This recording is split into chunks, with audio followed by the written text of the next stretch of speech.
Joe Rogan Podcast. Check it out. The Joe Rogan Experience. Train by day, Joe Rogan Podcast by night, all day. All right, slap some headphones on. Let's rock and roll, sir. Yes. Our old friend would be so happy. And not just that picture, but so much that you've done. Do you believe that people who have gone on know what we're doing or see us? I don't know. You'd like to think that you're that important. Oh, yeah. I have a feeling they have more important stuff to do on the other side. Yeah, I guess if you're in heaven, you're not thinking about the mothership. Right. But well, the mothership definitely is from her. Yes. Yeah. Well, I mean, that's an incredible tribute to her. Well, the bar's named after her. Yeah, I've heard all the comics. I've heard Shane and Ian and all the guys talk about it after they came back, and that's just an honor, man. That plus, I used to say to people, if you haven't taken something from watching Richard Pryor, you're probably doing it wrong. Right. And Mitzi made the greatest comedy mecca ever, and you gotta copy what she did. 100%. Yeah. Wow. And this is cool. She taught me everything about how to run a club, how to do it right.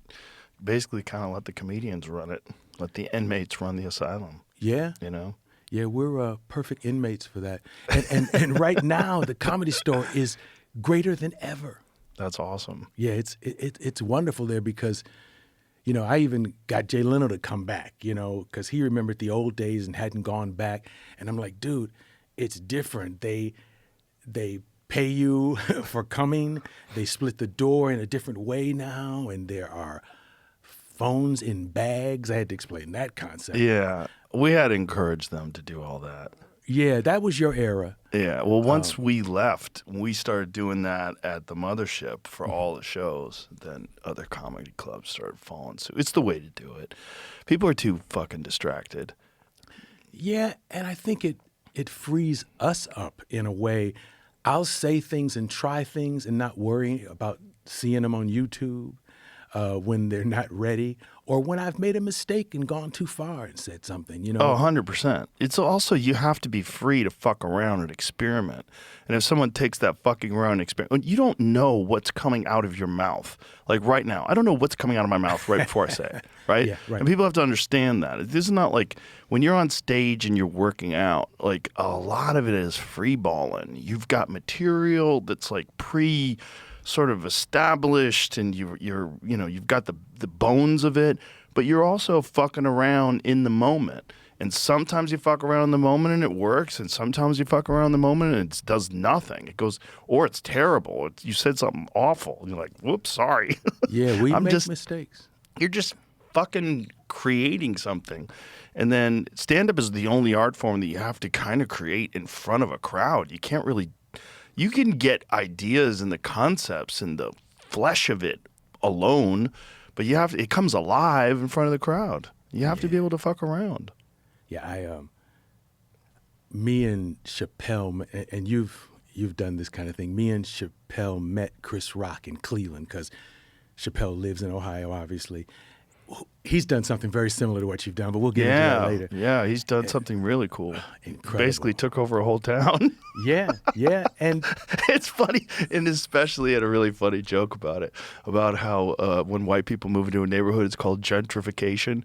And he goes, they don't have a word for what I'm doing to these motherfuckers. Yeah, it's crazy to be Dave Chappelle, the most important man in town. Yeah. But Chris Rock was doing Cleveland. And we met him there. And that was the first time I saw the bags. Mm-hmm. People, and I was apprehensive. As a matter of fact, I saw a celebrity in L.A. who didn't want to put his phone in a bag. And so they had that motherfucker stay outside, Yeah, there's too many snitches in this world. Too many people just want to film everything for the gram. Yeah. Like, stop. Yeah, sometimes we're saying the wrong thing. Sometimes we're drunk. Yeah. For sure, a lot. Yeah, a lot. Dave loves to get lit and go on stage. But it's also like that's one of the ways he creates. Like, I've seen him do entire shows where he's just completely fucking around and he films everything. So then afterwards he goes over it and he's like, oh, there's a seed right there. Let me plant that seed. Yeah. You know, there's an idea there. And then, you know, it's how you come up with stuff. Yeah, I never drink or smoke before going on stage, but I love to create at home. And the next day, because sometimes you can write something down and it'll be like blazer button envelope. And the next day you're like, I don't know what the fuck I thought was funny about that last night when I was smoking. But I like to smoke and create at home and then take it to the stage. But when I'm on stage, I've had bad experiences trying to do it high and saying, this will make me creative. I'll be like Hendrix of comedy. And that's all wrong. Your memory will go. Yeah, your memory will go. Yeah. And one time I was at the Laugh Factory and I came off and George Lopez said to me, why you come off? And I said, I told you I'd do 20. And he says, you did 5. I was in Tonight Show mode or some shit, you know. Hey, I got to clear something up. Speaking of this has nothing to do with you, but I did a podcast last week with Theo Vaughn, and in it, there was like a video on the internet that's accusing me of lying about something. And what I said was that I was in the mountains of Utah when the Charlie Kirk thing was going down. What had actually happened was I was here doing a podcast with Charlie Sheen when the Charlie Kirk thing went down, when he died. We stopped and took a piss break, right? And that's when we found out about it, right? And then when I was in the mountains of Utah, that's when the Jimmy Kimmel thing was happening, when Jimmy Kimmel was getting in trouble. And I was getting all these messages, but I didn't have any service out there, so I had to hook up the Starlink in order to find out what was happening. Yeah. When I did the podcast the other day, it seemed like I was saying that I was in the mountains when Charlie Kirk got shot. I probably was saying that. I was exhausted when I did that show last week. I did a show on Tuesday night at the club, and I have this thing that I do, unfortunately, where I come home, and it's the only time that I get alone time is when everyone's asleep. And I stayed up way too late. I stayed up super late. Then I had to take my kid to school in the morning, and I was like, I'll just power through. The problem when I do that, when I get no sleep, is my memory is dog shit. Like, I have a really good memory and a terrible memory. It's really good a lot of the times, and then sometimes, especially when I'm tired, it's fucking terrible. It's like, from doing thousands of podcasts, my memory is like a room that's filled with boxes and files, and I don't know where the fuck everything is. See, as you were talking, the first thing, everything goes to sports for me. Some of our greatest home run hitters, they strike out a lot because they're swinging all the motherfucking time trying to get it to McCovey Cove or something. Of course. And I think that's how we are. Well, not we. You especially right now. You're doing this constantly. You're talking to lots of people, saying lots of things. And every now and then, there's going to be a swing and a miss. Let me explain that. But the real problem was sleepy. The real problem was not getting any sleep. And I'm not going to do that anymore because I keep doing... The thing, I get home at night. Have you had that problem before, like sleep deprivation, and you get yourself into something? I've had that problem before. Usually I can fix it with creatine. So creatine is a great supplement when you're tired. It really, there's been studies that show that creatine supplementation, especially like 10 to 20 grams, it actually alleviates all of the problems that happen with sleep deprivation in terms of cognitive function. But I just was doing some blood work. Yeah. So when I knew that I was going to do my blood work, I didn't take any creatine for a month because because I'd read something about creatine possibly being bad for your kidneys. So I wanted to get a baseline, do it, and then do it again when I supplement. Oh, yeah. So I had this like strategy. But the point is, like, creatine. My brain was foggy.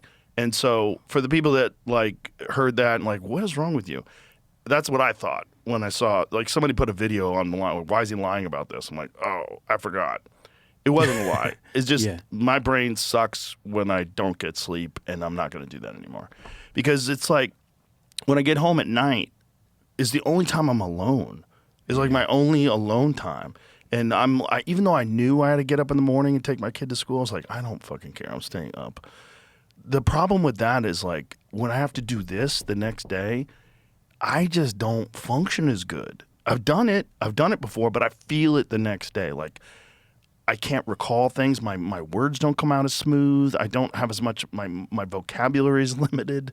It's like there's too many problems with it. So I mean, two things are I'm going not through my gonna mind. do that anymore. First of all, do guys with these arms do creatine? I mean, yeah, would it help me? Oh, it's great for everybody. Yeah, creatine is not just a supplement for muscles. Creatine is actually a really good cognitive function supplement. It's actually a cognitive enhancing supplement. Yeah, there's a lot of research on that.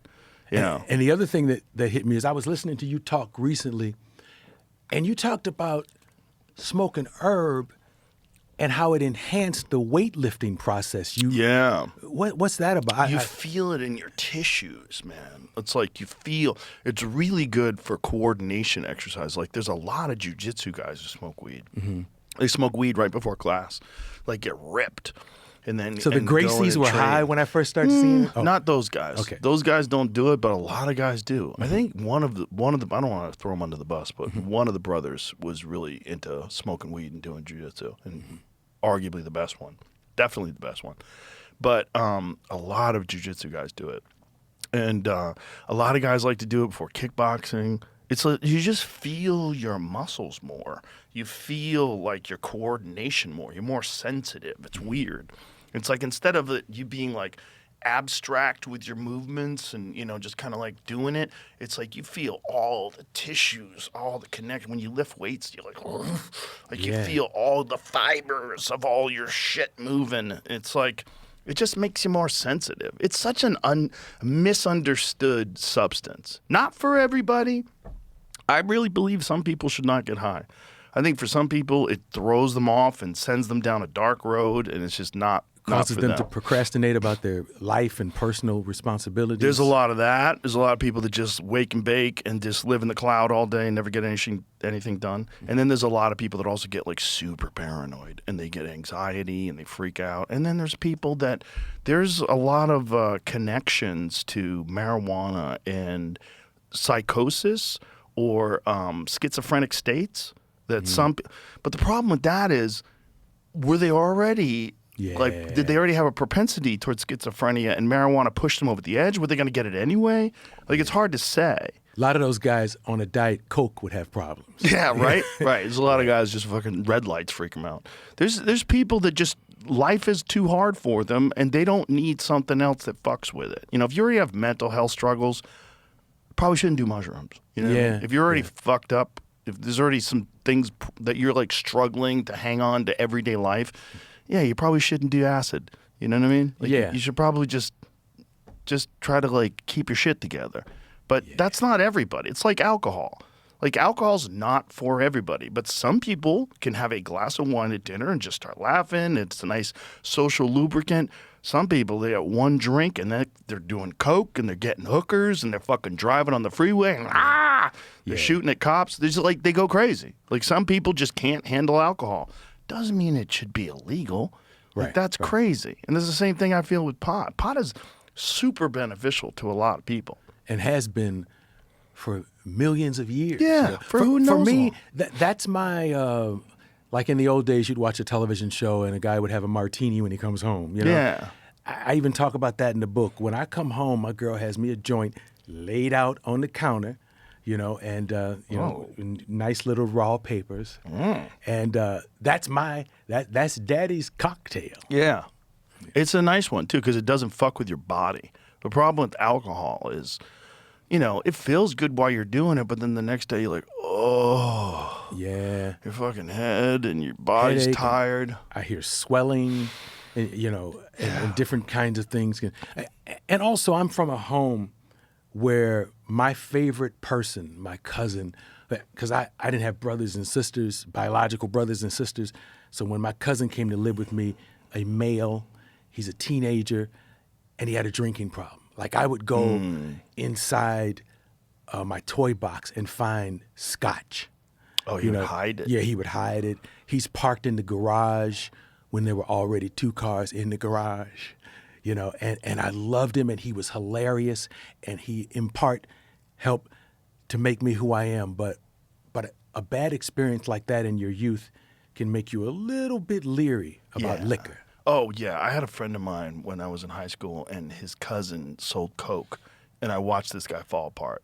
I watched him do cocaine constantly and fall apart. His life just went down the toilet, and I never touched cocaine because of that. I never did. I've still never done coke, and I think that's why, because I watched his. So you've never tried a line? Never.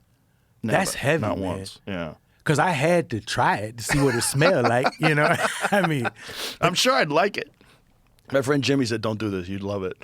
But he's probably right. But you also have a certain kind of discipline where I think you could do a line and say, okay, I get it. But I love Hopefully. that you have the discipline to never try it. I don't have that kind of strength. I got to see what it's like once. The thing is, like, I don't know anybody who's had, like, cocaine was really good for me. Like, doing cocaine was really good.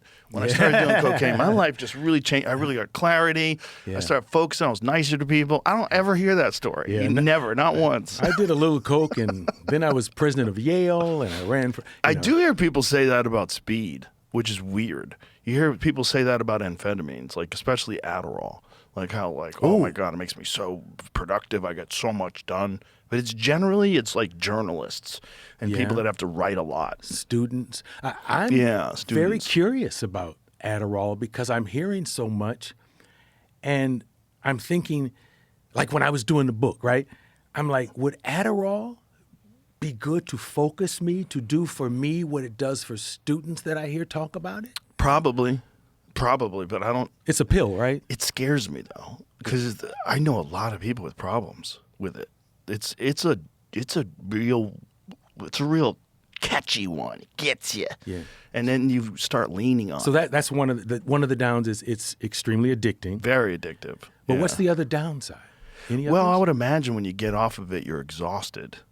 Because I would imagine whenever there's always some sort of a biological,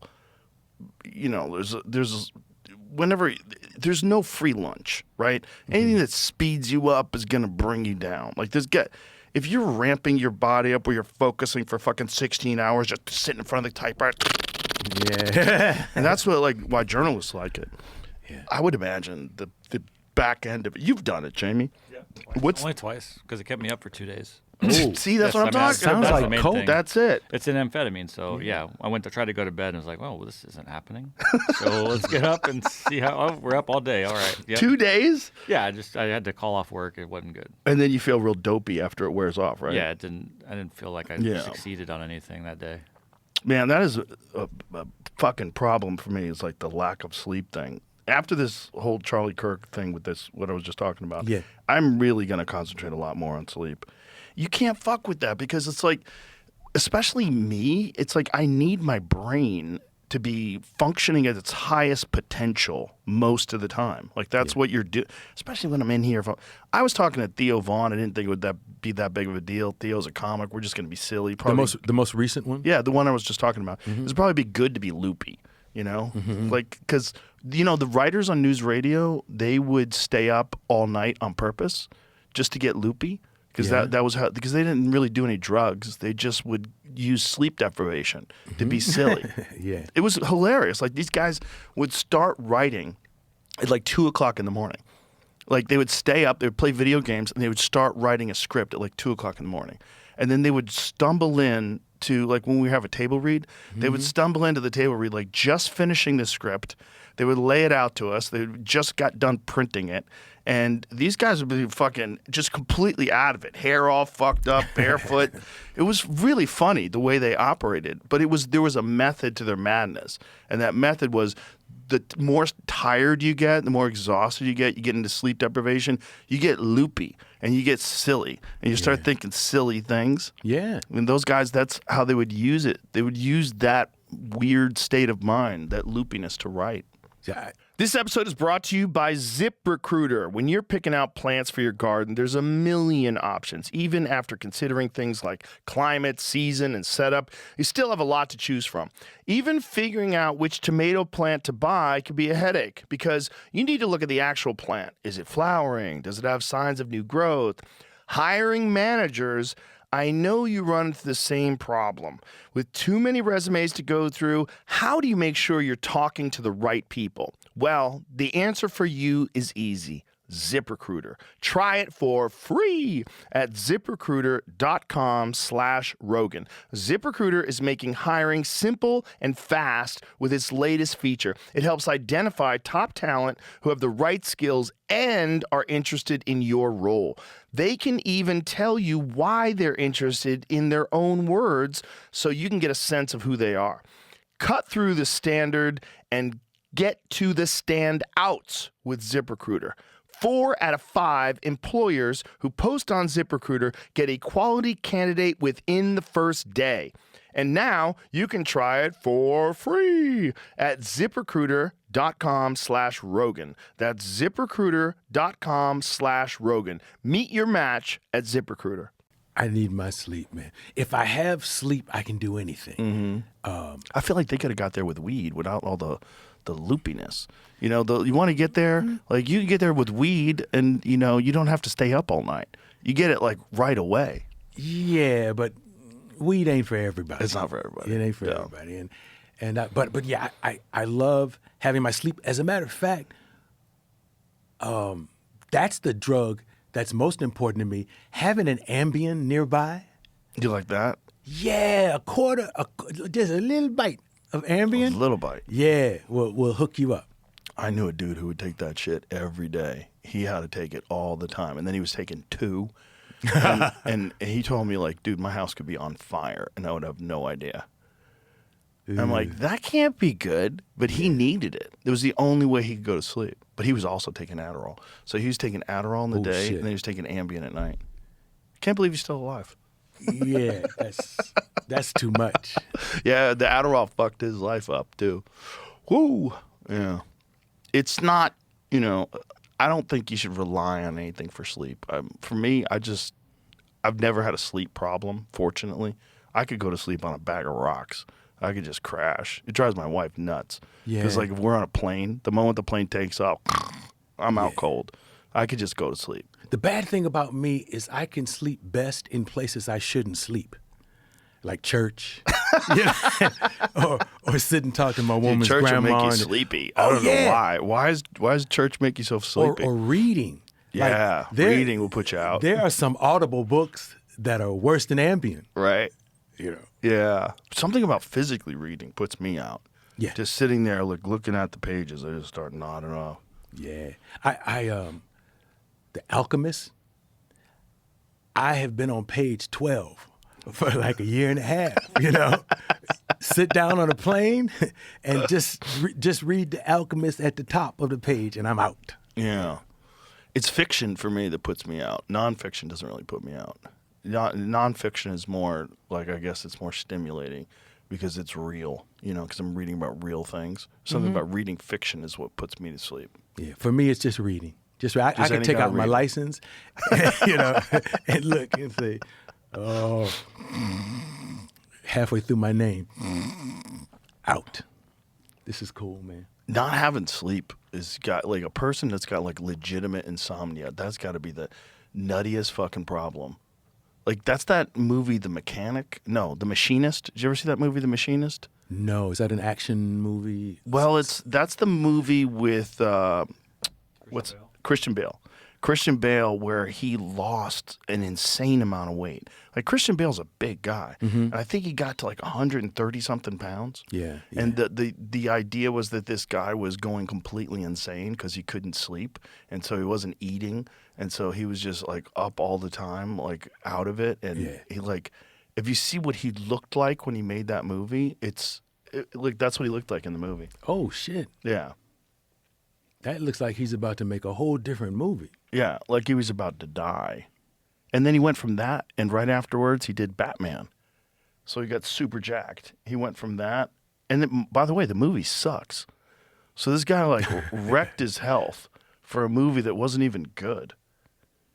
And, I mean, I wonder how good it could even be when your main guy is dying. Look at that image on the far right. The one that you just look at that. Look at the difference between that was like 6 months later. That can't be healthy. No, fucking terrible for you. It has to be terrible. Terrible. Do you like to act? No, I don't hate it, I don't like the process. I don't like waiting around all day. I don't like being on set. I don't like dealing with. Some actors are great. Some actors are just like all kinds of people. You know, cops. There's a lot of cops that are awesome. Because I know you're at a point in your life when you could probably do anything you want, and I never see you pursuing any acting roles. No, I avoid them. Yeah, I've been offered some fun stuff, and I was like, I'm not going to Bulgaria for 3 months. Fuck that. It's not my thing. And if it was my thing, I'd be like, feel very fortunate, and I'd dive on it. I'd be like, oh my God, So when you look at something you've done, and you're watching a role in dailies or at the premiere, you don't love what you see so much that you do more of it? It doesn't bother me. Yeah. It's just not what I enjoy doing. Mm-hmm. And again, it's the process that's the problem. It's the 16-hour days. It's like, and it's being around actors, because you're around people that need to think and need to talk in a very specific way, because they're always worried they're going to be cast out of the kingdom.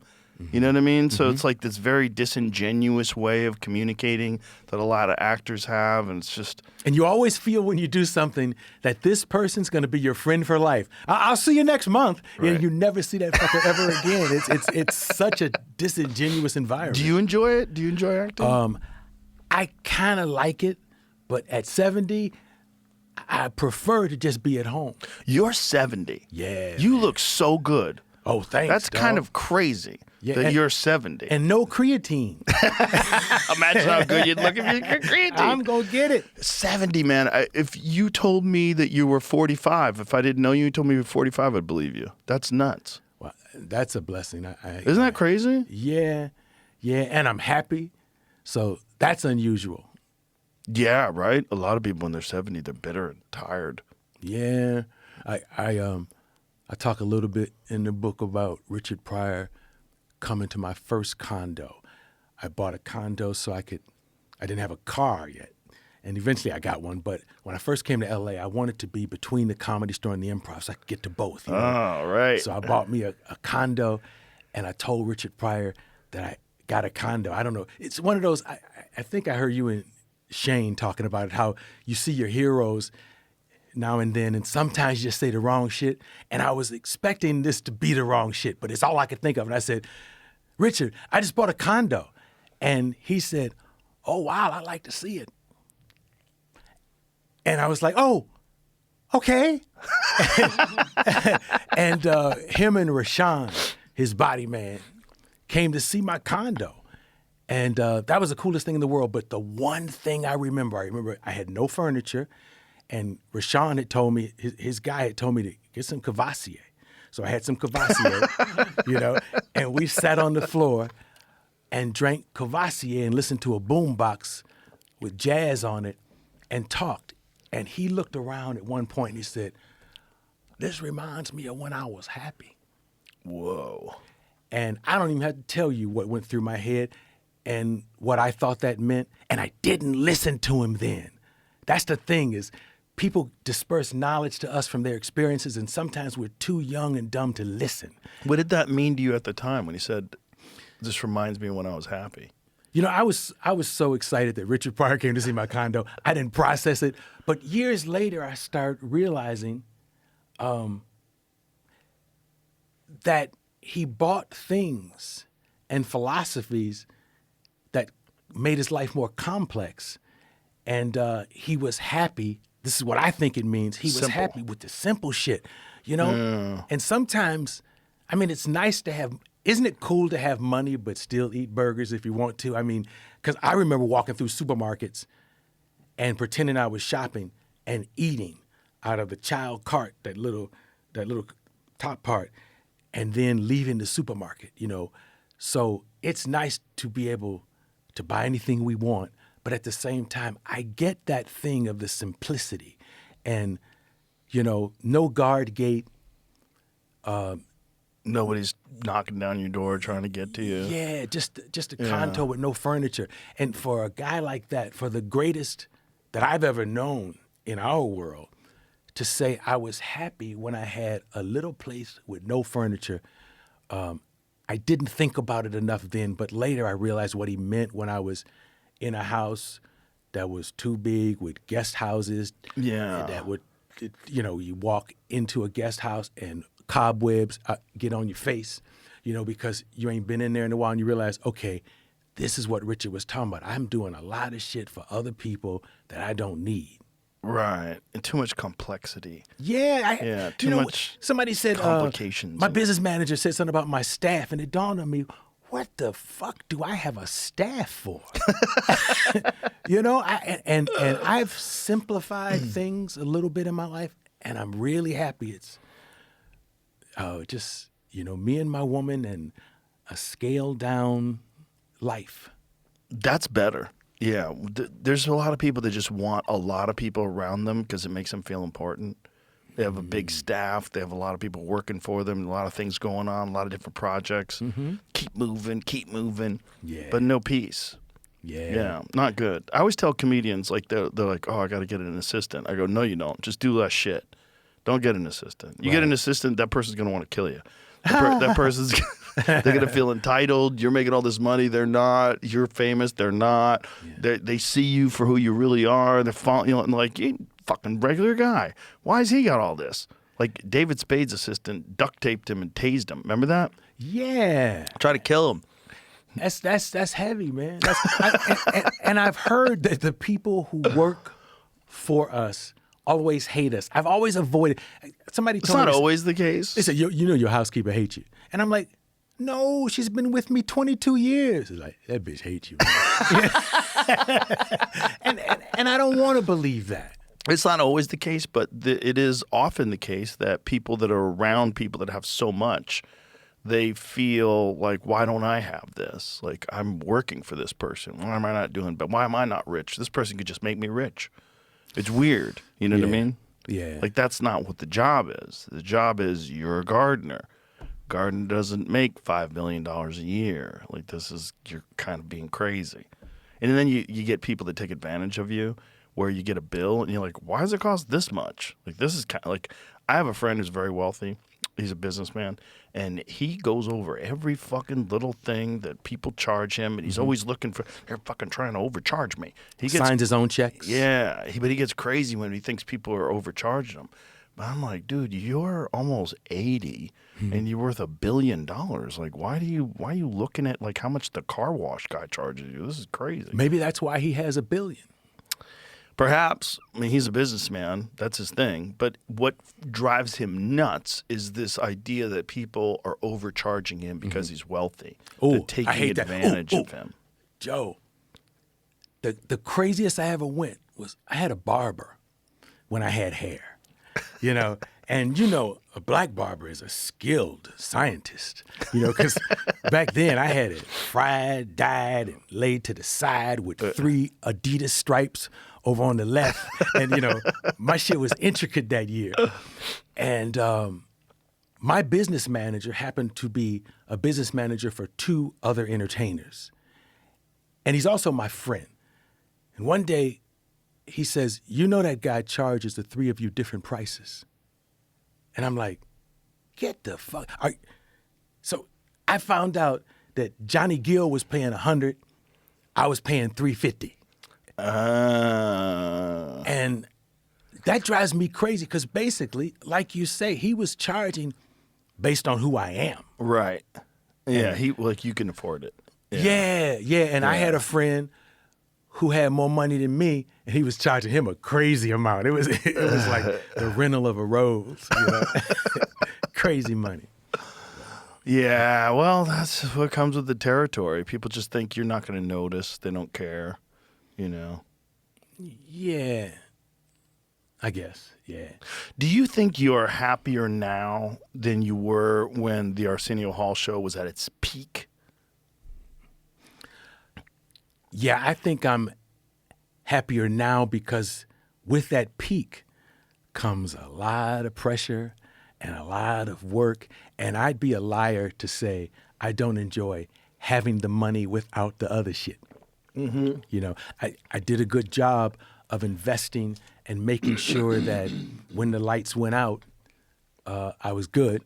So I love my life right now, man. More relaxed, less pressure. And being the OG and pretty much Yeah. your responsibility is just giving advice to a comic in the hallway. Yeah. You know.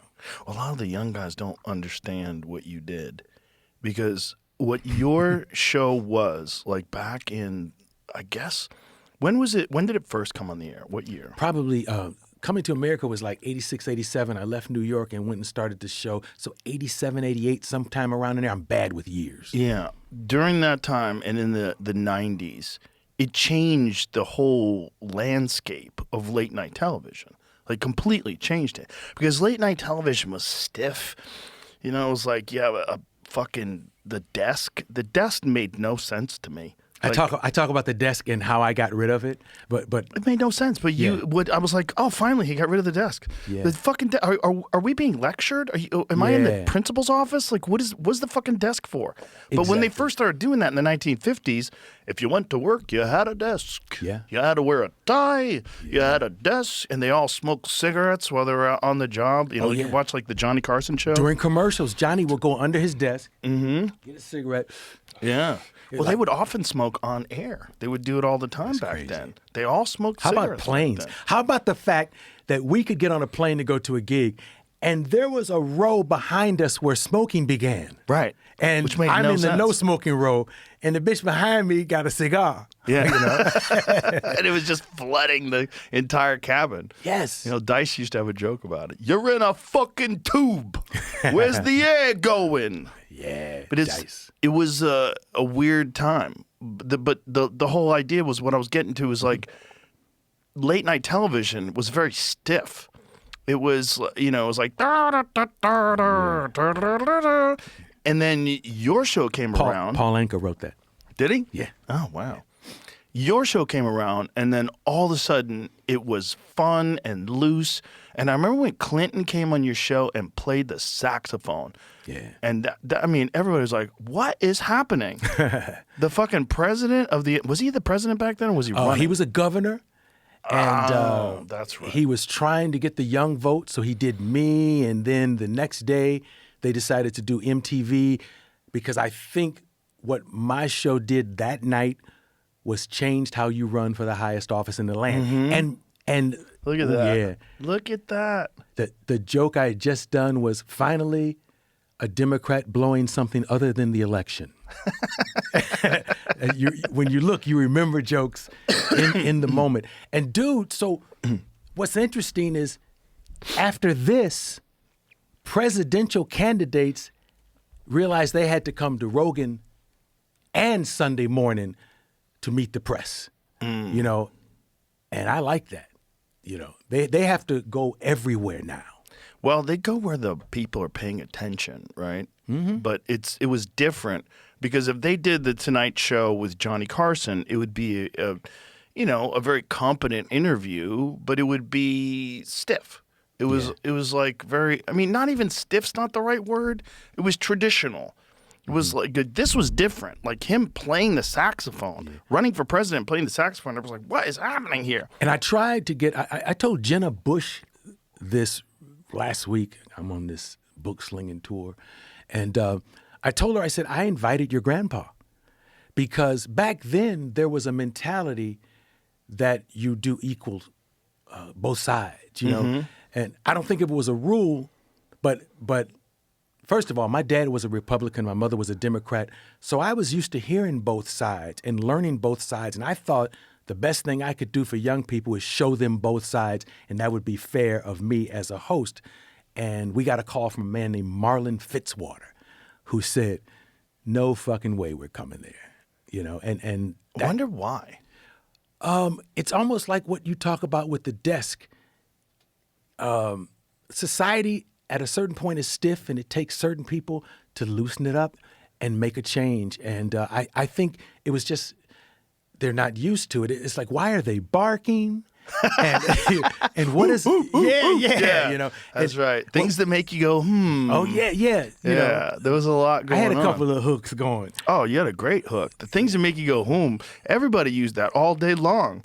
Like if something weird was going on in the office, people are things that make you go, And it was so cool. Then they wrote a song about it, and I would turn on TV and I would see. Was that CNC Music Factory? Yes. That's right. Yeah. And I would turn on TV and like Nordstrom's would have a sale that makes you go, And I was like, that's very cool. You know, and it came about sitting with the writers.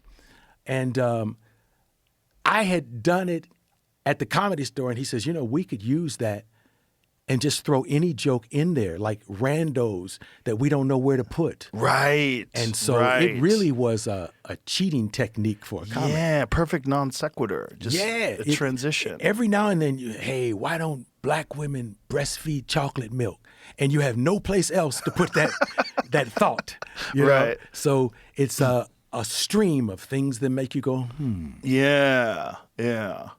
Well, it was just... Finally, there was a different kind of talk show. It was like finally there was a talk show that was more fun. Hey, the desk thing, my partner and executive producer, Marla Kell Brown, we were sitting around one day and she said, after coming to America, I had done the Joan Rivers thing. I'd filled in for her for 11 weeks. And I think her husband committed suicide and she was going through all that period, right? Conan's creating the Wilton North Report in the room that I leave, and I go to Paramount, and she says, I'm asking you one thing. She said, I watched you do stand-up the other night at the Comedy Store, and there is a freedom that you have that I would like you to have on the talk show, and I don't think we can have it with that desk between you and the guest. So I want you to just try without the desk. And I tried it without the desk and never went back. Yeah. You changed it. I mean, like, and then George Lopez did no desk when he did his show. A few people have tried the no desk thing. Yeah. But for us, I think it's great. And you know what? I was able, like somebody like Rosie Perez who would be nervous, I'd hold her hand. And you can't reach across the desk and hold somebody's hand. Well, also the desk was always elevated. Oh, yeah. You want to be high. The desk was high. always above the guest. We must be higher. Which is weird. Well, that's a bizarre... I don't know if that's the ego of the entertainer or whether that's some ass-kissing prop set designer move, because we always wanted to be higher. And I remember they put something under my seat. So make your seat higher? Yeah, so I'm sitting even with Kareem, which is bullshit, Yeah, it's a weird thing. It's like, why would the host be above movie stars? And rock stars. Yeah. And why? That doesn't make any sense at all. Yeah, unless your host is David Bowie. Yeah, right? Right. Unless he decides to do a talk show. Even then, it doesn't make any sense. It's like, if you want to have a conversation, the way you did it was the best way to do it. Just be sitting there. Yeah. Sitting with each other, And now... You can lean in. Oh, yeah. Yeah. You could touch the person. You could poke the person. Now we have a different era where everyone can do talk. I saw Mike Epps talking on his back from his bed the other day, holding his phone above him. And that's when it hit me. It's like, now we have a hard time finding a guest that doesn't have a show. Right. Anyone can have a show now. Yeah. Yeah. And that's kind of cool. It is kind of cool. And it's just like, and you find your own, as long as you do it long enough and you put the right attention to it and do it honestly, you'll find your own lane. You find your own way of doing things. I have friends who have children who have shows, makeup tutorials and successful things going on in their bedroom. One of the biggest shows on YouTube for a long time was a kid that was like unboxing toys. Oh, that's cool. And it was sort of, but then they started monetizing it. And I think, as soon as your parents start making all that money off of you opening toy boxes, shit gets weird. It's weird for kids to get famous, period. But it was just like no one had thought that out, like that there would be a lot of people that were interested in you watching toys. Yeah, yeah. Like there's a lot of shows that I watch on YouTube that it's just people cooking. Oh, yeah. I love watching people. I watch a lady cook with big titties and just an apron, side boobage be coming out. That's a trick. She's tricking you. I like watching people cook with no talking. It's just ASMR. Just they're like chopping up the food and you hear the sizzle in the pan and like I don't know why I like it. I love watching people do things. Isn't it amazing that you're younger than I am, but When I was growing up in Cleveland, we had 3 channels. Right? I remember those days. Yeah, and the shit signed off at 2. Right. Yeah, you da da da da da. And you fall asleep watching TV, and that would wake you up. Yeah, because it would be just crackling. Like, oh, geez, I stayed up too late. Yeah. You'd have to shut it off after the American flag, because the American flag would wave on the TV, Oh, yeah. right? Yeah, there would be a match fade from Yeah. a soldier to the American flag. Yeah, and then it would just go static at 2 in the morning. And then I remember when Fox came out, and everybody's like, this channel is crazy. Yeah. They had The Simpsons and Married It changed with my Children. life, man. Those Tracy Ullman, and then of course they discovered that they could get numbers with me and Living Color, and Fox was really important to us. Fox was important to America. I mean, it was a looser, wilder network. It was like a network that was a little crazier. Like they were doing things, they were getting nuts. And they had to take some chances and roll the dice in a Right. different way. Right. Yeah. And then cable came along. It was like the slow descent into madness. Yeah.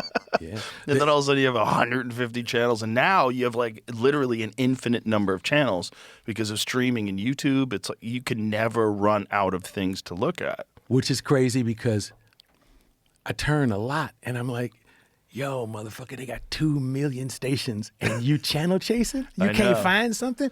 But I'm a big YouTube guy because I don't like commercials. I want what I want, and I want it in small increments. I actually, as a 70-year-old, fit more into this culture than I did the culture I was born into.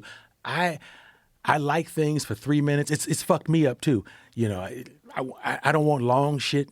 I want quick shit, and I'm jumping around. Well, when I'm watching TV, I'm generally trying to check out, or I'm trying to be educated. Right. So either I'm watching some like particle physicist talk about the way they find new particles by using particle colliders and large hadron colliders and the amount of energy required to duplicate the conditions that happen right after the Big Bang. And I'm just like, I watch a lot of that shit, and then I just watch people play pool. I watch people play pool, and I watch people make furniture and people cook. I'm just trying to like unwind. Yeah. I'm just trying to like relax. But that's so heavy. I heard you and Kat talking about the pyramids. And as a matter of fact, it was part of the reason I was afraid to come here. Because Why? I've heard you talk about the re-explosion of... It's just when you hear that kind of shit and you're like, I don't want to be here. It's like, pussy, crazy, huh? I don't want to be that guy, So it's intimidating to watch intelligent people have an exchange and say, I got to go there. Is it? Oh, yeah. Well, I You guess, don't want to be the first idiot in the room. Nobody. Oh, you definitely would be the first idiot on this show. And you're not an idiot anyway, but if there's been plenty of really fucking dumb people on this show that were great. But do you know somebody that is really intelligent and conversation with them is intimidating? Oh, sure. So I was afraid of this room. I mean, I know people like Bill Clinton. The first time I sat and talked to Bill Clinton, not on the air, or the second time, I guess I should say, it was kind of daunting because no matter what your politics is, he's a really smart guy. Yeah. Cat Williams is the same way. That motherfucker read a lot more books than I read. Well, Kat's brilliant. I mean, you can't be that funny and not be very intelligent. It's the reason Bill Cosby was so funny. He was a bright man. Uh-oh. I saw something. Bing. He's just that's a problematic subject. It was also Bill Clinton. I wish Bill Clinton didn't have so many problems because I would like to talk to him. I would love to have to sit down with him on a podcast. The problem is like, how do you sit down and not talk about all the chaos and all the nutty shit and the Epstein files and all the other shit? Like you kind of almost have to talk about it. So it's too bad.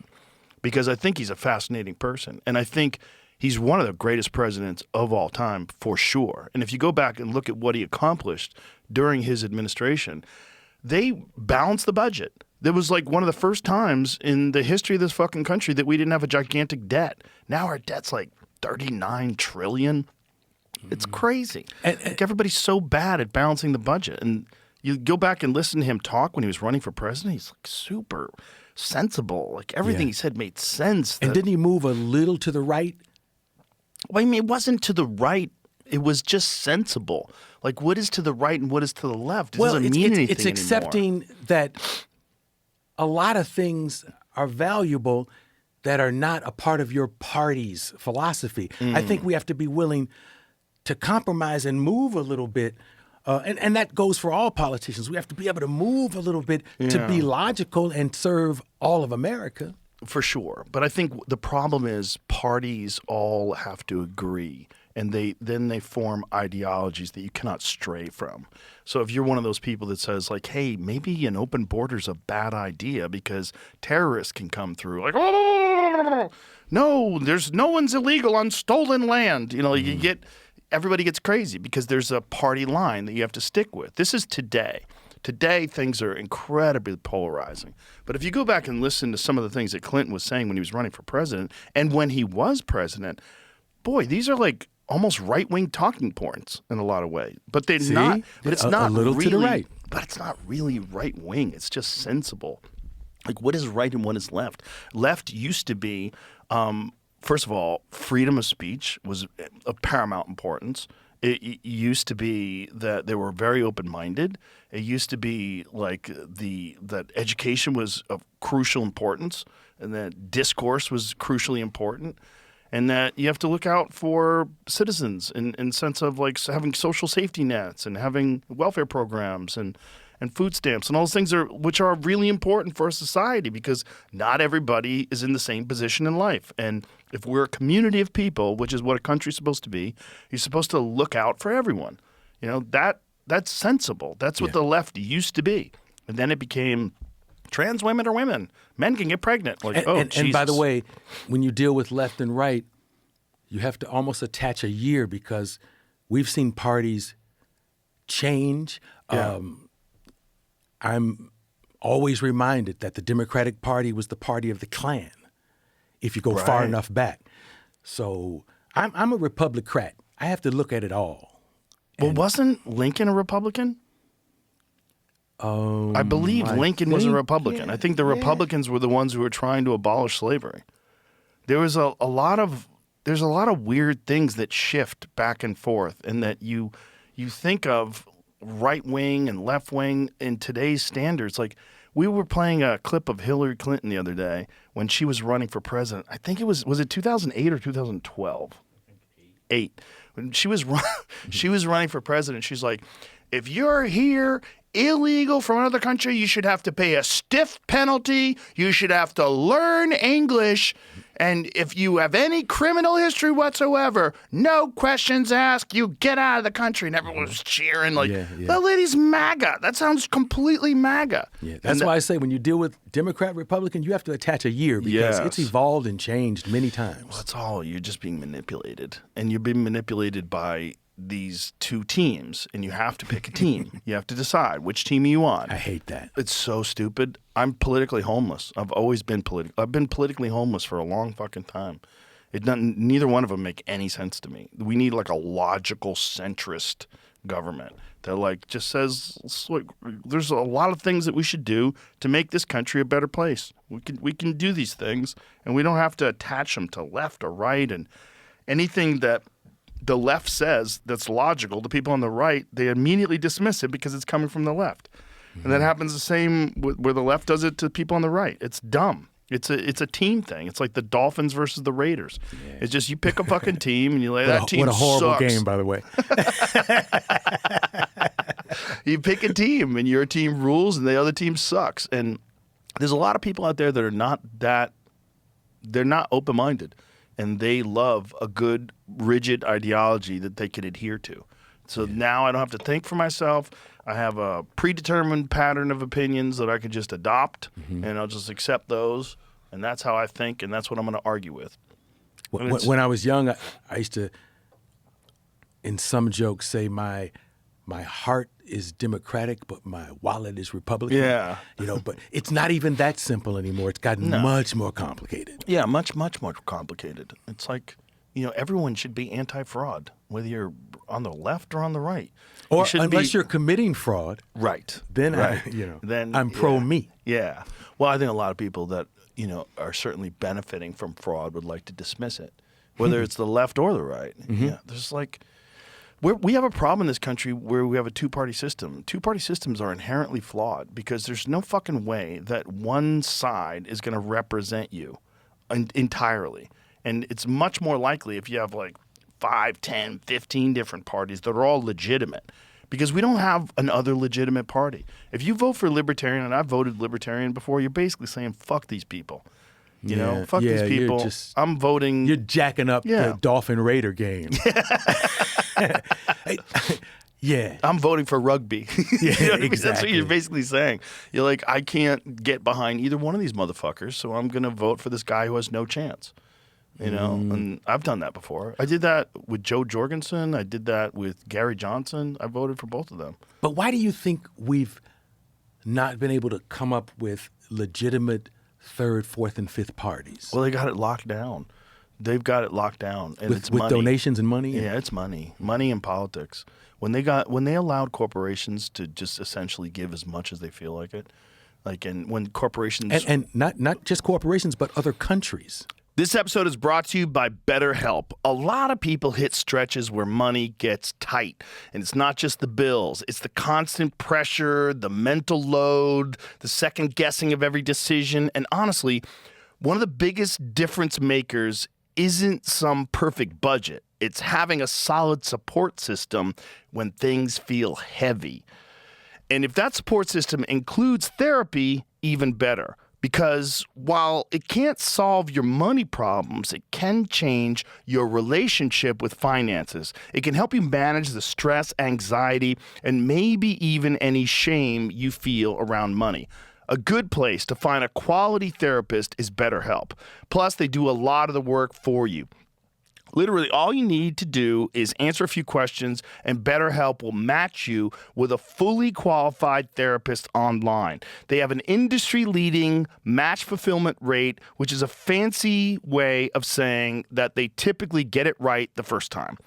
But even if they don't, it's super simple to switch to another therapist. When life feels overwhelming, therapy can help. Sign up and get 10% off at betterhelp.com/JRE. That's betterhelp.com/JRE. Oh, yeah. It's not good. It's not good. Money in politics is the real problem. It should, the whole thing, it's a mess. And then you find out how much money politicians make. While TSA guys have nothing. Yeah.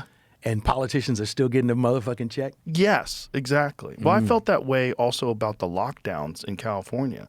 I was like, all these people that are saying that you should have no outdoor dining, your paycheck should be entirely dependent on the GDP of your city. And if your city starts suffering, you should fucking suffer. And I guarantee you want those businesses to open right the fuck back up.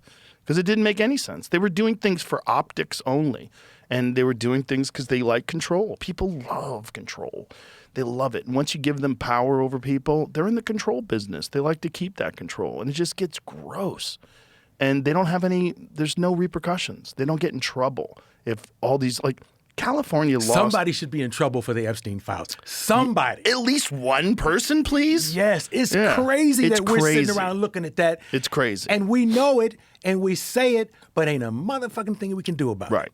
It's like right now, there's some talk about journalists getting in trouble for leaking information about the downed pilot and that they want to prosecute these journalists. At the same time, no one's being prosecuted for the Epstein files. Yeah. That's nuts. That's a sick society. As a kid, I did magic, right? And there's a thing in magic. If I take a coin and put it in this hand, there's a thing called misdirection. That's what I just did to you. You looked at that hand. Right. I'm doing some shit right here. Right. That's the story of American politics. Oh, yeah. Whenever something weird's going on. Look, when Monica Lewinsky, when Bill Clinton got caught with Monica Lewinsky, they immediately started bombing some other countries. They're like, we got to distract these people. This is just too complicated. Yeah. Look, the Epstein files comes out, we go to war with Iran. It's a good way to get people to stop talking about certain things. You give them a new problem to think about. Hey, this morning I wake up in a very nice hotel, thanks to you. Breakfast was paid for, the tip was done, all that shit. It was kind of cool. And I was nervous. And I'm thinking, I'm nervous to go see my guy and talk, which is insane. But then, sometimes you try to focus on why you're really nervous. Why am I so nervous? And I realized it wasn't just coming here.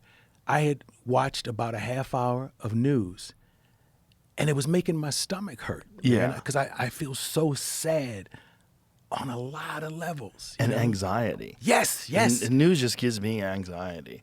But I gotta, as a comic, I gotta watch because I gotta know everything. I gotta have that mental Rolodex loaded. Yes. For crowd work or whatever. You have to know what's going on in the world, unfortunately. If I wasn't a comic, I would have no social media. I would never consume the news. Mm-hmm. I would just hide. Yeah. I would just go to a peaceful place. I'd probably have a place in the mountains somewhere and just fucking chill. I would not want to have anything to do with any of this bullshit that's going on in the world. And I know a lot of people say, oh, you have to participate and this and that. Like, man, yeah, I guess. But I don't think your participation is having the kind of effect that you'd like it to have. I think it's having an effect on the way you think and feel, much more so, like a disproportionate effect on your mental health and your anxiety levels and all these different things that you cannot control by paying attention to it. You can't control what these fucking people are doing. And it just drives you nuts. And it's frustrating because we realize, you and I are both millionaires. You a lot more than me. But at the same time, we realize we don't have enough money to really affect it. You can affect some things, I guess. Yeah, now that I think about it. I don't want to. I don't want to affect. If I can affect things in a positive way, I can. Yeah, there's some things that I'd like to do. We affect things by dispersing information of candidates and helping to inform people. Well, but that kind of money that you have to have a dinner in Malibu and later get some shit done that you want to get done because the president is your guy now. Yeah. Or girl. That's very complicated. Yeah. And that kind of complication comes with a lot of scrutiny, a lot of weirdness, and also you don't really know these people. You support people for running for president or governor or mayor or whatever. How much do you know them? Are you really sure? Is there no good option, so you go with the least evil option? Well, a lot of us do that, and that's really painful to think that. The lesser of two evils is a horrible thing as a philosophy for a place we raise our children. Right. Yeah. There's no one person that really comes along. We're like, oh, finally. Like a peaceful, God-loving person who's just looking out for everybody's best interest, who really only wants to do this because they think they can affect change. And then once they do try to affect change, they get fucking shot because nobody really wants that because they're all making money. When we were coming up, remember the Sam Kinison bit? Which bit? I think it was very similar to that. People who have an idea, we kill them. Oh, that was Bill Hicks. Oh, it was Hicks? Yeah, okay. yeah. Hicks had a great bit about that. Yeah, and it's totally true. Anybody that really wants to rock the apple cart, that person's a problem, and all these people that are making, these sociopaths that are making fucking billions of dollars just being cunts, they do not want you coming along and waking people up to that and saying, hey, we should put a stop to all this. We should, we should stop these people from that's why people cheered when that guy got shot, the United Healthcare guy. He got shot. Oh, yeah. People were happy. They were happy. Finally. At first, I thought homie who shot him, I thought it was his eyebrows, because women were going crazy, He's a hot guy. Yeah. He's a good-looking guy, too. It was perfect guy to be like a martyr, like an assassin. But by the way, have you noticed throughout history, good-looking people get treated differently when it comes to the justice system? They've done experimental trials where the hot guy gets off for murder easy because the 11 women were cool with it. Well, women are weird with killers. When guys are even serial killers, when they go to jail, women they get great letters, it's weird. Proposals. Weird. Marry me. Yeah, even Richard Ramirez was getting all these proposals while he was in jail. But the ultimate game for a woman is to be married but not have to live with that motherfucker. So that might be kind of cool, you know. Kind of. I don't know what it is. I heard someone talk about that, saying that there's women that like men that are capable of killing. Ooh. Because back in the day, it was if you needed someone to protect you, you didn't want someone that would hesitate if they were going to kill someone. You wanted someone who has experience killing people. So it's almost like an attractive trait that someone's willing to cross that terrible line and just has no problem murdering people. And if they like you, they won't murder you, but they'll murder other people. Like anybody that's a problem. I knew a girl who went out with a couple friends of mine, and her MO was to do something publicly that would make the man whip somebody's ass to defend her honor or something. Oh. And she because that made her feel better. That's a crazy bitch. I've been around yeah. people like that before. I always got rid of them real quick. I've had a few ladies like that. When You I was gonna let young. him say that to me? You know that. I'd be like, why'd you say that to him? The fuck? Don't get me involved in this stupid shit. But it's hard, man. I was in a club as a young man on Sunset, left the Comedy Store, went down the street to a place called Carlos and Charlie's. And back then they had this garment called a tube top. Oh, it yeah. was just an elastic, elastic piece about 8 inches, or depending on your breast. And I watched a dude take his finger and just pull the girl's tube top down, titties fell out. And I'm watching her man. He didn't know what to do. You know, because you don't want to fight these guys. Right. You almost want to just say, baby, just pull up your top, let's go home. You know, Yeah. but he had to fight. Yeah. And in that situation, I think you have to fight. You just definitely shouldn't be there in the first place. That's the problem with going to clubs. Yeah, that's the wrong club. Running into the potential psychopath is just too, like, that's where they go. Where people act like cunts. That's where they go. When is the last time you went to a club? Oh, I never go to clubs. Yeah, Never. it's been a long time for me. I mean, there is no club for 70-year-olds. No. That's called ARP. Well, if you do go, it's sad. If you're Yeah, the- you you're don't the want to be guy the oldest. at the bar. Yeah. Hey, ladies. Like, Yeah. What's fucking grandpa doing here? But do kids dance now? That's a good question. My son has like, I remember a time when you say, oh, I'm doing the Cabbage Patch now. You know, it's like Right. you knew what the latest dance was. My son never dances. I've taken him to New Year's Eve parties. He never, during a slow record, says to a girl, you want to dance? You know, you go out and slow dance. What happened to that shit? That's true, right? Well, because clubs got associated with violence. Like, clubs get associated with people getting drunk, they're doing drugs and chaos and people getting shot, you know? yeah. There's just too much of that going on. And you hear about that at concerts, too. But, yeah, you're right. There's no new dances. Yeah. There's no things that, like, you have to learn. You know? Yeah. But you know what's replaced it? Maybe the entire family on TikTok. Right. TikTok has definitely got dances that you got to learn. Oh, That's really? all it is. Oh, really? Yeah. I mean, for people that are Right. way That's younger where the than us. dances are. That's where the dances Yeah, are. I know. They're not going to clubs. They're just doing Korn's them. song just got viral again because they're dancing to "Freak on a Leash." It's a 25-year-old song that has got a dance to it. What's now. the dance? Show me the dance. Couldn't even begin to start it. But I can show you Get the up here and video. do it. I can show you the video. of it. You do it. You've been practicing? I used to, Show me the video. Yeah, What's the corn dance? In my head, you're like, get up and do it, but I'm not. Do we have to not play the music? Yeah, probably not Yeah. play music. So this but is that's- yeah. this is the dance. see, it's a new day. Yeah. You don't go to a club, you do it with your girl And I at the think crib. they made it back on Billboard because like the song is. Oh, so that's popular, hilarious. It's got so many plays on it. That's hilarious. 1998. Yeah, it's old. Wow, that's crazy. So I don't know. And then to contrast to this is the club in Austin where everybody goes. They're not necessarily doing those dances. What club is this? This is called the Concourse. Oh, see, I can't go to a club with no shirt on. And what do they do here? Like DJs. Oh, So, DJs. yeah, it's like watch a DJ So they at just the bounce end and around. A bunch of lasers. Yeah, and- this is like a They do Jazzy ecstasy. Jeff concert. Yeah. This Yeah. Jazzy Jeff. Yeah, they just bounce around. They're all Everybody on faces- ecstasy. Yeah, everybody stares at the DJ stage like they're performing How weird. music and Yeah, this is a sign of a sick culture. Yeah. Not that there's a anything wrong with different, DJs. a different culture. I But mean, it is like, but that there's no the other thing. There's no like people dancing, you know. yeah. In the old days, like if you go back and you watch like nightclubs from like the 1960s and 70s, what was everybody like the disco days, right? Yeah. That's a perfect. When example. Tramp was singing, burn this mother down. Right. Yeah. Damn. Yeah. People are Disco dancing. Inferno. Well, I remember when I was a kid, Saturday Night Fever rather came out. Ooh.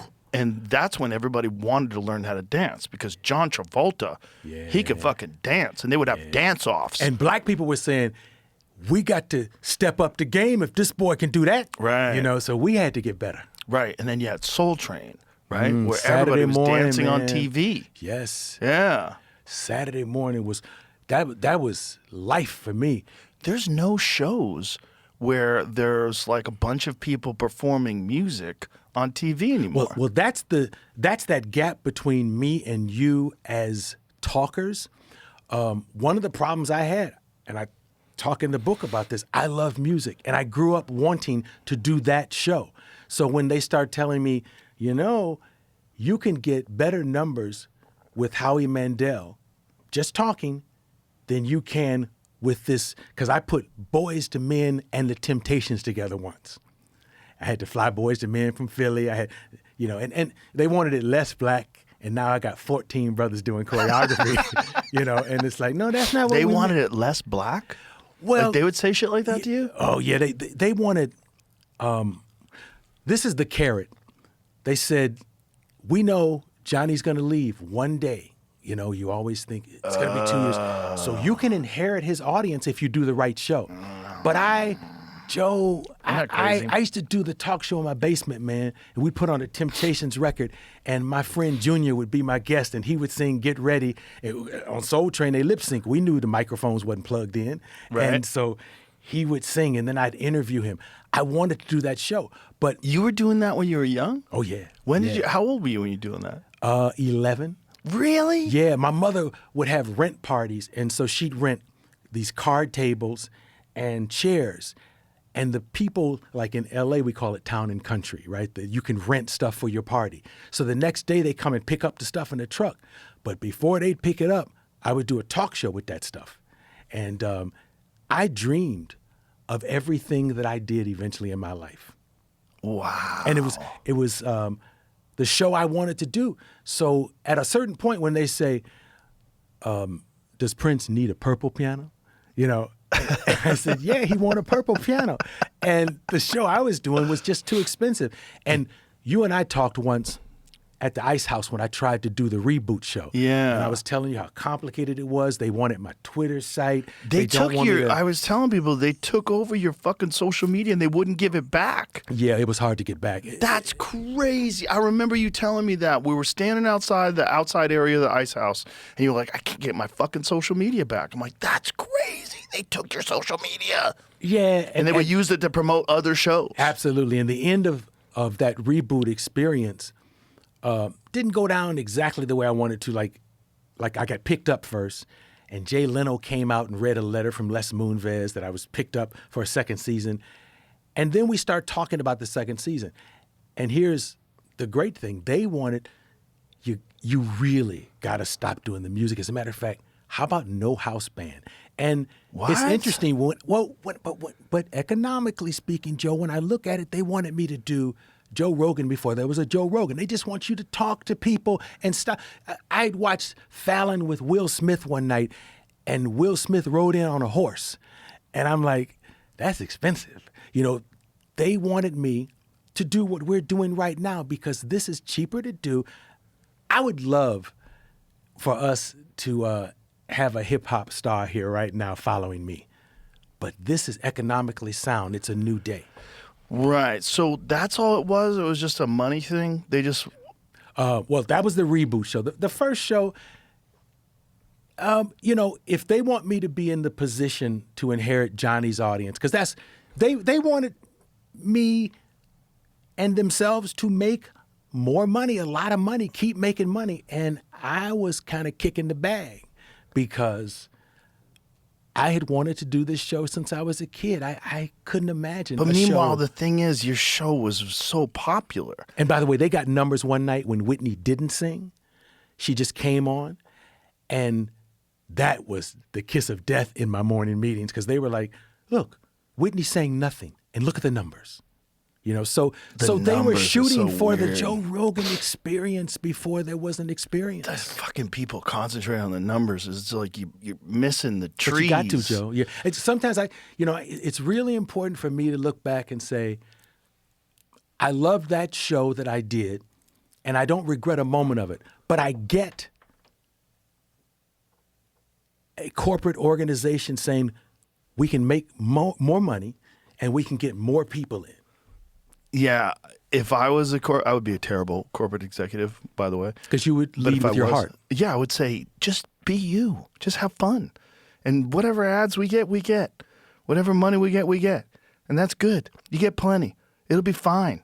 You can't, you got to let, it has to, I feel like every show has to be a unique expression of the person that's hosting it and what they're trying to do. Like, let that person be free. Like, can you imagine if Quentin Tarantino had to sit down with a group of people that were executives before he wrote a script? You would never get any of these fucking chaotic, crazy movies.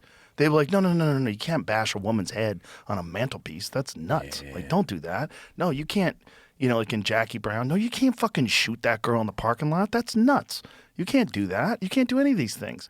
You've got to let someone just be free, and then it finds its audience. Yeah, I remember when Ice-T came on to explain Cop Killer, and his way of Tough explaining sell, by the way. Yeah, yeah, And it was a metal band. yeah, People don't realize that. Like Ice-T, people forgot. Body Count was a metal band. yeah. You got to search that, y'all.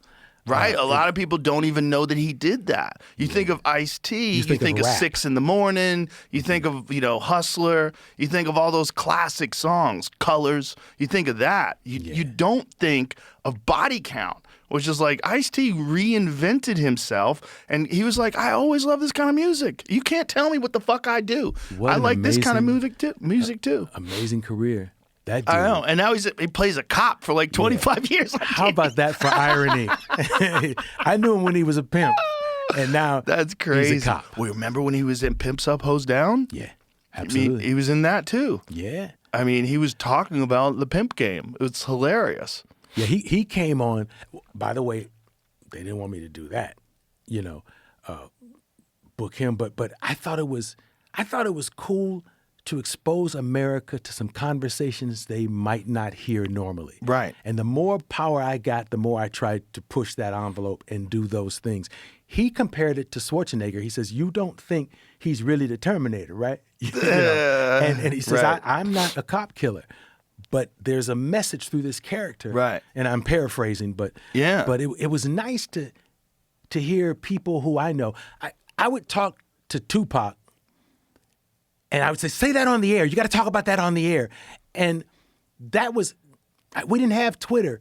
We didn't have the Bluebird. I was kind of the Blackbird. Right. And I was able to have these, like Tupac called me once and he says, man, they want me to take an AIDS test before I do this movie. And unless I'm really going to fuck Janet, I don't think I should have to take an AIDS test. And I'm like, please don't say any more. Just come on the show. And this fit into both categories. Come on the show. Don't do any music. Just sit and talk. And those nights would do really good. Of course. Yeah. Of course, because people want to hear people really talk, especially in those weird settings where most of the time when people were coming on talk shows, they would just have this like very canned sort of like pre-programmed thing that they would talk about. They would talk about their character in the We movie. even have, people don't know, we have pre-interviews, which you don't have in a show like this, but I get a card. Yeah. That morning, it's like, okay, here's what Jackie Collins would like to talk about. Right, You know, right. Or Nicole Kidman has requested that you don't mention Tom Cruise. And I'm like, well, tell Nicole the only reason that bitch is here is because I think Tom Cruise is going to walk out. You know, and it was That's crazy back then. Yeah, well, it was all PR people, and it's again, you're dealing with too many different people that are peripheral people, where all their money is dependent on this one person performing. So they just want to make sure they make the maximum amount of money possible. Like, don't make any ripples, don't cause any waves, don't cause any problems. Just go out there and smile, and don't mess sell this more. up. We'll sell more records. We'll sell more movies. TV show will get better ratings. Don't mess it up. Yeah, guys like Prince used to be frustrated with the fact that if something's a hit, can you give us something like that again? How many beats per second is that? Can you give us that again? Or any big artist, it's like we want more of waterfalls. Yeah. You know? Yeah, no, Prince was one of the most revolutionary artists ever. And people that don't know the early stuff, they don't know how crazy it was that this guy was, that had a song called Head. Just singing about getting head. First time I saw him, he was opening for the Rolling Stones. Wow. And the audience didn't dig him because it was different back then, and he was singing soft and wet. Right. Well, Prince he was so unique, man. And he predicted a lot of the things that we're dealing with now and going through. I remember the first time he talked about what became Napster.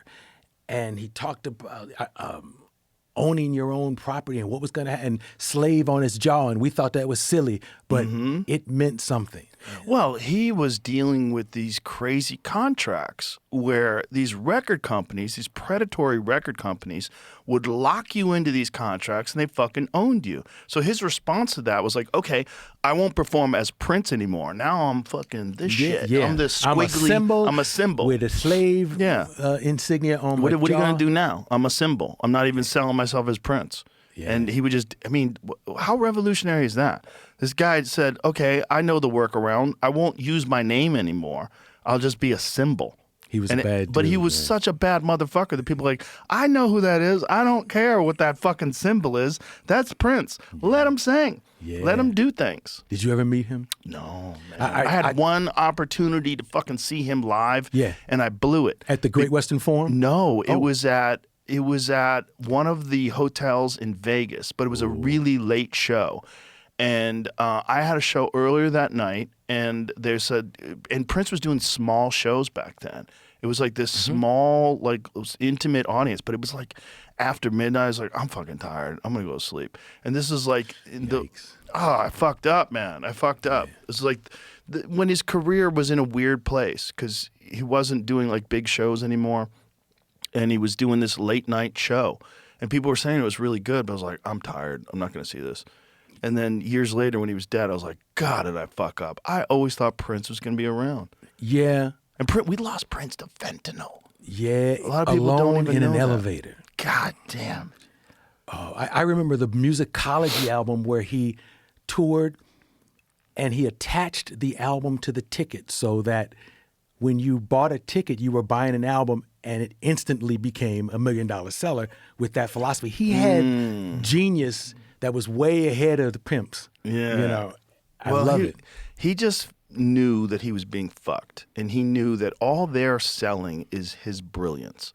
They don't have anything. What is a record company selling? They're only selling the art.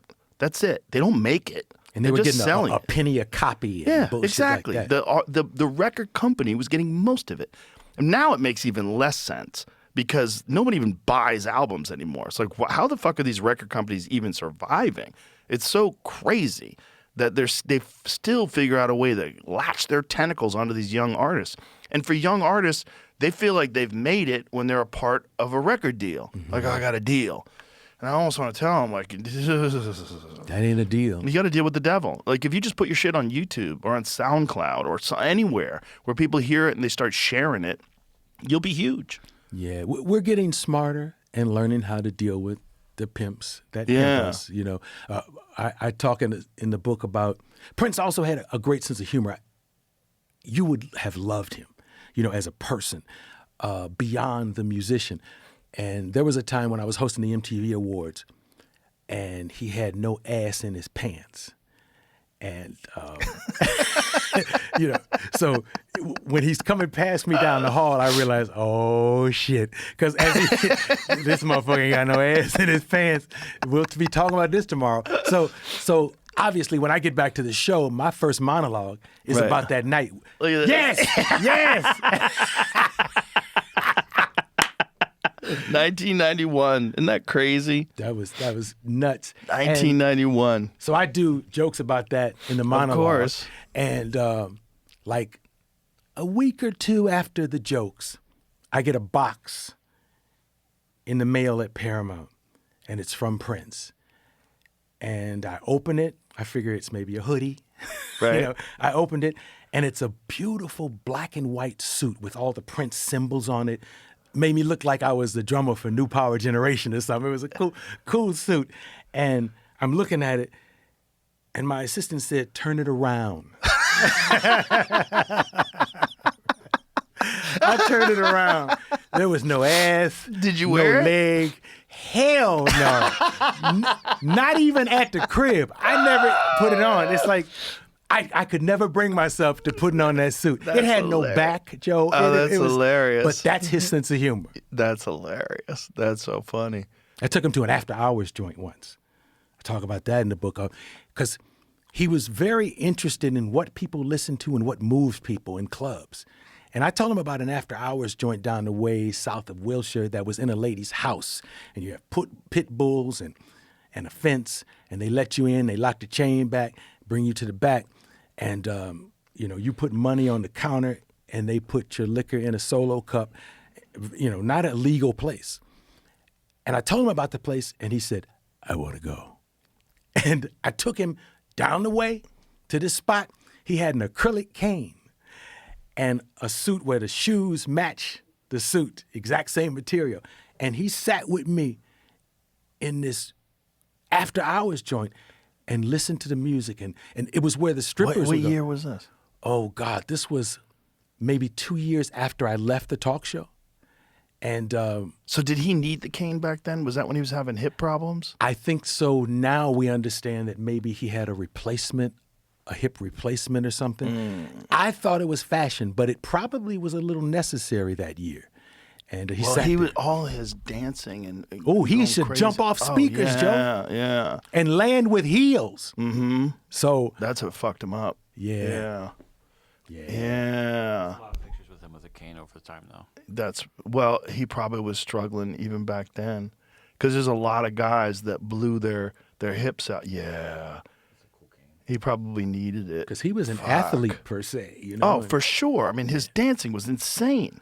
And he was a good basketball player. Well- Hey, I have one of those.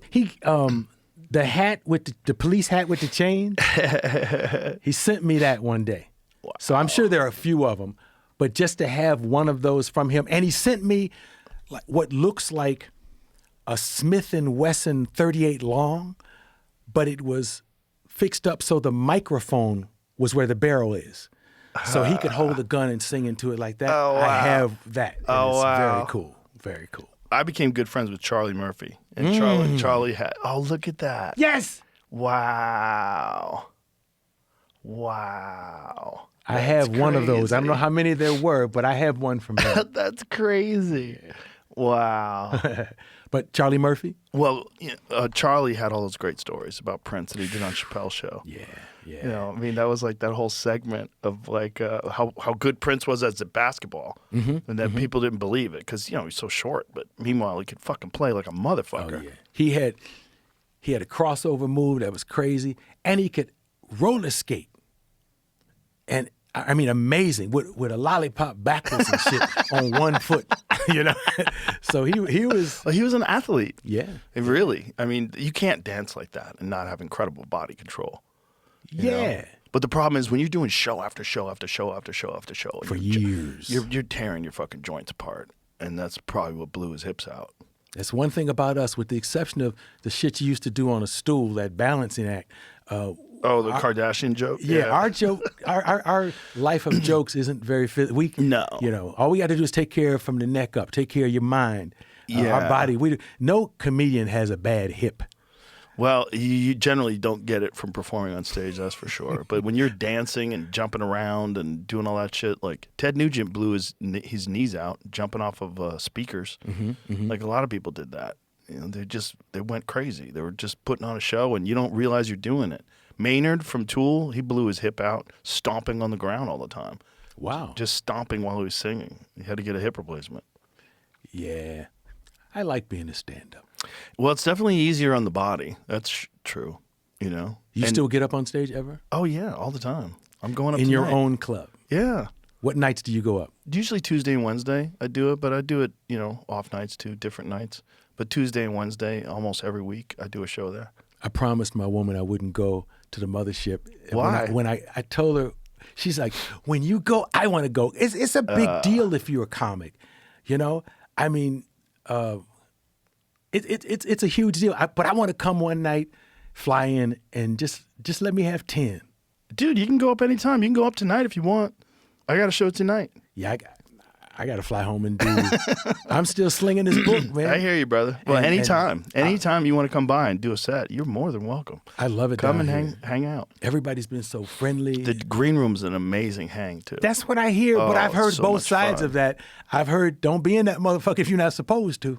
Well, the problem is you don't want anybody coming in and fucking up the conversation. Mm-hmm. You know, so you got to be kind of vetted. But it's only like during shows when you're not on. Mm-hmm. You know, if it's a show and you're on the show, everyone's allowed to be in the green room. Yeah. It's just like we don't allow people to just come in out of nowhere. There's like, you're from out of town, you want to come in and hang out in the green room. Then there's too many people in the green room. Yeah. And then people have to prepare. They're going over their notes. The green room is supposed to be a hang with the comics on the show that are getting ready to go on stage. And the problem is that's the cool spot. That's where Shane Gillis is and Ron White is, and Tony Hinchcliffe is. Everybody wants to come in, and it gets to be a little bit of a problem. So you can't go in the green room if you're not on the show, unless we know who you are and you're in town, you want to come hang. But it's like it's like you're having a party. You can't let everybody in. The problem is everybody wants to be there. I mean, look at the level I'm at and how long I've been doing it, and I know about the green room and want to get in there. You can get it. You can get it anytime. But Hey, when you were living in Hollywood still, did your kids ever want to act? no, they're not interested in that. And Yeah. never wanted to Thank just stand God. up? No, they wouldn't. Look, first of all, rich kids are not going to be good stand-ups. You're not going to be able to deal with the torture of bombing. You're not going to. And they don't have to. And they don't have pain. Their pain is so minor in comparison to the pain of poverty, the pain of struggle, the pain of not getting enough attention when you're young, and moving around a lot, all the different shit that most comics go through. I've never met a good comic who had a great childhood. As you're talking, I'm thinking, I'm like, do we know any comics who are good, who are from wealth? None. I don't know any. I'm sure they can exist. I'm sure it's possible. But it takes a very exceptional person to want to be a great comic that's grew up wealthy. It's just not a thing that they seek to do. So much comedy comes from our pain. I think the only exception to that would be the Wayans brothers, because the sons of the Wayans brothers all went on to be great comics. Mm-hmm. They all went on to have big careers in movies and films and television. But I think it's like a family thing over there. Like I remember Damon telling me that he set up a stage in his house. Mm-hmm. That's absolutely true. Well, they love stand-up so much they would fucking do stand-up for each other. Just fuck around. I used to see, first of all, I think to this day, Damon is one of the most underappreciated great comics of all time. Yeah. And he's back out there now. I noticed in my room, Damon is at the Improv. And he's always been I thought he out quit. there. No, he never quit. He was always doing stand-up, but he's low-key about it. He makes his money off of television. Mm-hmm. And even like he wanted to do, we talked years ago about him coming on my podcast, and he was like, I'd like to, but I'll say some crazy shit and then I'll get in trouble. Because he was in that, what I call the velvet prison, the TV velvet prison. You're doing TV shows, you're playing a dad on a TV show, You can't come on a podcast, talk about getting your dick sucked. It's just. Yeah. Howie Mandel goes through that. I work with him a lot. Mm-hmm. And Howie is on America's Got Talent. Exactly. This real commercial television vehicle. Mm-hmm. But nobody is more real and edgy than Howie Mandel. When he's on stage and in the green room, hanging out. Like he's done sets at the Mothership. He's come and hung out with us. Yeah. He did my podcast, and he came to the club. He's like, fuck, I want to be like that. I want to do what you guys are doing. Yeah. I'm like, you can do it. But he's worried that he would lose that velvet prison. Hey, when we're working and they have the phones in bags, that's when he's amazing to Yes. watch. Because he'll drop the C-bomb in a minute. He was saying it. He was saying it on stage. Yeah. I'm just so happy I can say cunt. Yeah. I just want to say it. But he was funny. It was like he was having a good time. He was loose. And you could tell. It was like, because Howie was a great comic. Like, Howie had some hilarious fucking specials. I hated following him at the Westwood Comedy Store. Mitzi used to send us there to get better. Me, him, and Paulie. That's one thing I loved about her. You know how we have Nepo babies? She didn't have no Nepo babies. She was like, Paulie, you're not ready. Yeah. Oh, And she would sent make his you ass work. to Westwood. Oh, she made Paulie work. Yeah. I mean, Paulie's a rare dude in that regard. Like, he became a really funny comedian while he was, you know, living with a woman who's the great...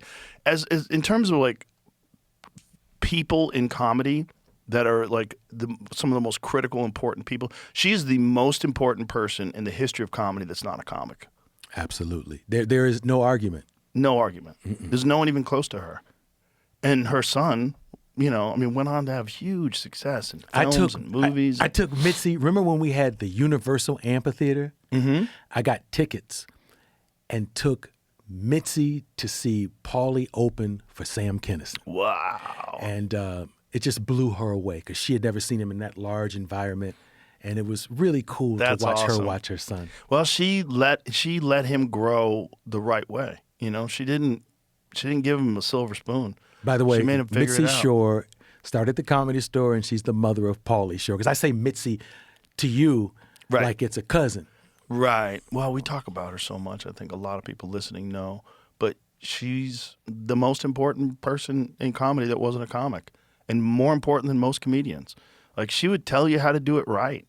And if she liked you, man, it was like... She'd tell you how to do it in her opinion. I've seen her tell some people some crazy shit. Oh, yeah, she was not right a lot of times. Yeah.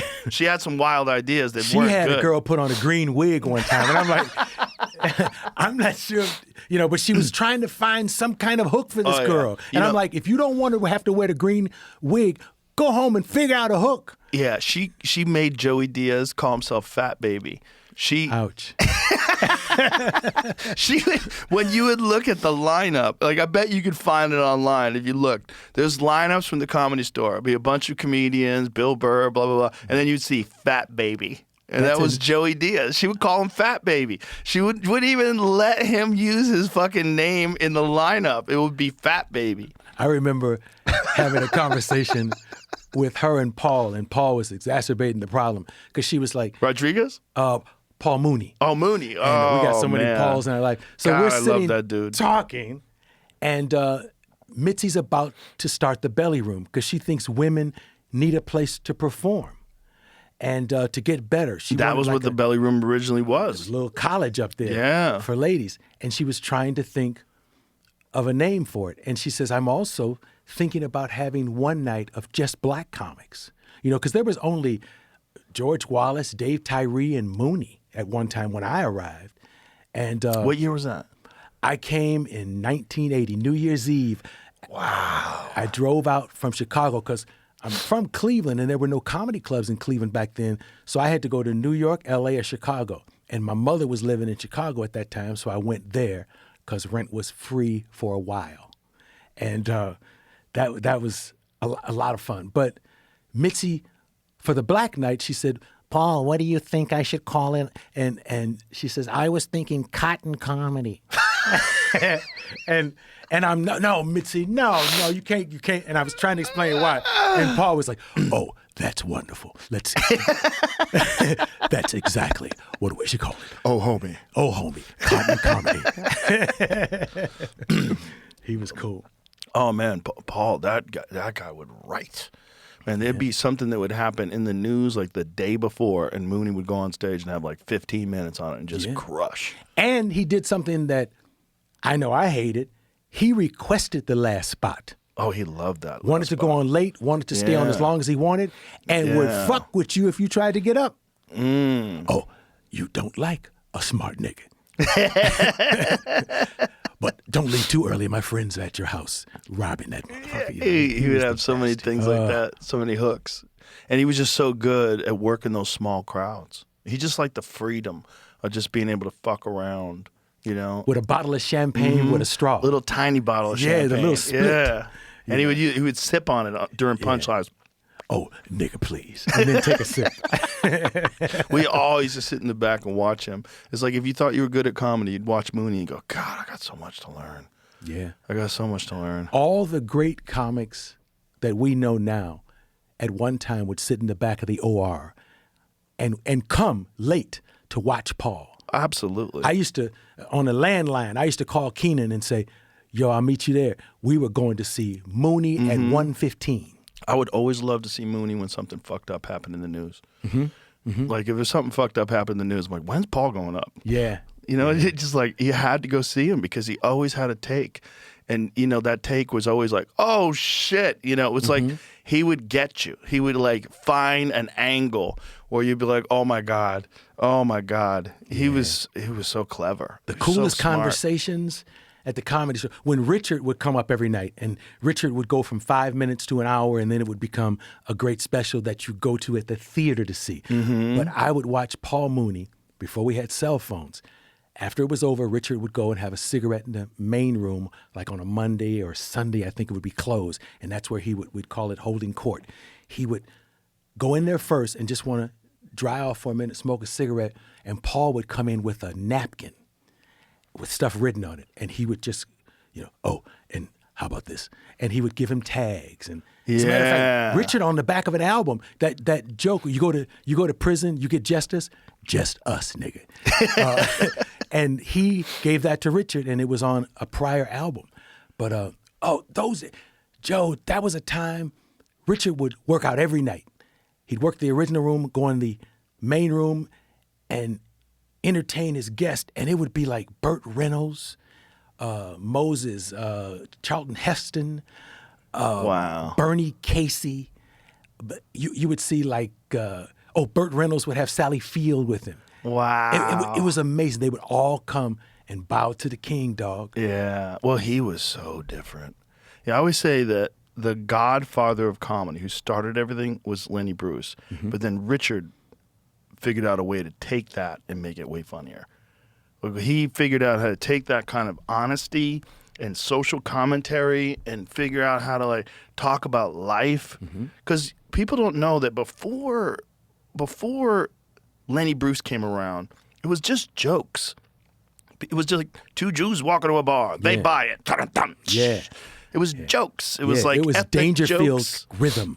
Yeah, but you know what? Dangerfield was a special guy too. Yeah, he was a beast, man. And he took like 10 years off and never stopped writing and was selling aluminum siding. Yeah. And then came back and made it in his 40s. Yeah. Wow, look at this. Willie the main Nelson. room. That's the main room, That's yeah. crazy. Burt Reynolds, Sally Fields. Now you see that picture. One night I'm in that room, and Stevie Wonder is over on the piano. Remember how the piano used to be in the main room on the far Yes, left of the stage? yes. Stevie's playing, and there are a few people snorting coke. I think to this day, Stevie still thinks a few of those people have allergies because they're all Stevie's sniffing. yeah, he's just sitting playing, and people. Wow. Yeah. Wow. Look at that. Burt Reynolds on stage, Robin Williams. I saw Richard Burt Pryor. Reynolds give the parking attendant $100, and I thought I was on another planet. I'm like, get the fuck out of here. I should be parking cars. Fuck, stand up. Yeah, that's, and for people who are looking at this picture, that's Richard holding court after his set. Wow. What an amazing photo. Well, Jamie, we should get some of these photos and get some of these photos and let's print them up and put them in the green room at the mothership. I saw a picture. That's at back. He's got the Zero signs in the back. Oh yeah, still, yeah. Wow. That tells you a lot about the history. Search Sign, Ciro's. that sign used to be, Mitzi had this warehouse room, like was just, not a warehouse, but it was a storage room where she had all the old Ciro stuff. And I remember seeing that sign there. And they eventually hung it up in the back bar area. And you just look like, wow, this was a mob club in like the fucking 50s. Yeah. That's crazy.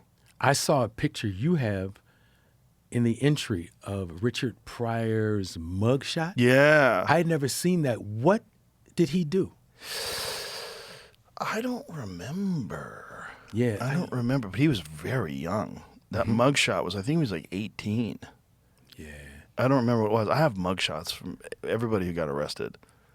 Yeah, I saw got Larry King. Larry King was like bad checks. He was writing bad checks. He had a gambling problem. Oh. Yeah, Okay. yeah. Willie Nelson's up there. Yeah. I got everybody up there. There is a book that I have in my garage, and it's the first edition to tell you how much of this kind of stuff existed. But it's all celebrities and their mugshots. So it's a coffee table book of just the mugshots. Oh, I should probably get that book. I bet there's a few in there that I don't have. And I bet there is a second one that they could do. Because the Yeah. book's only like a half-inch thick. We got a lot of good ones out there, but, you know, so many people got arrested. You know, we got David Bowie out there. Of course, Morrison. You know, it's like Hendrix, got to have that mugshot. That's a classic. Yeah. There was a lot of mugshots. Have you ever taken a mugshot? No, I've never been arrested. Yeah, I've never been I'm a good arrested. boy, believe it or not. Yeah.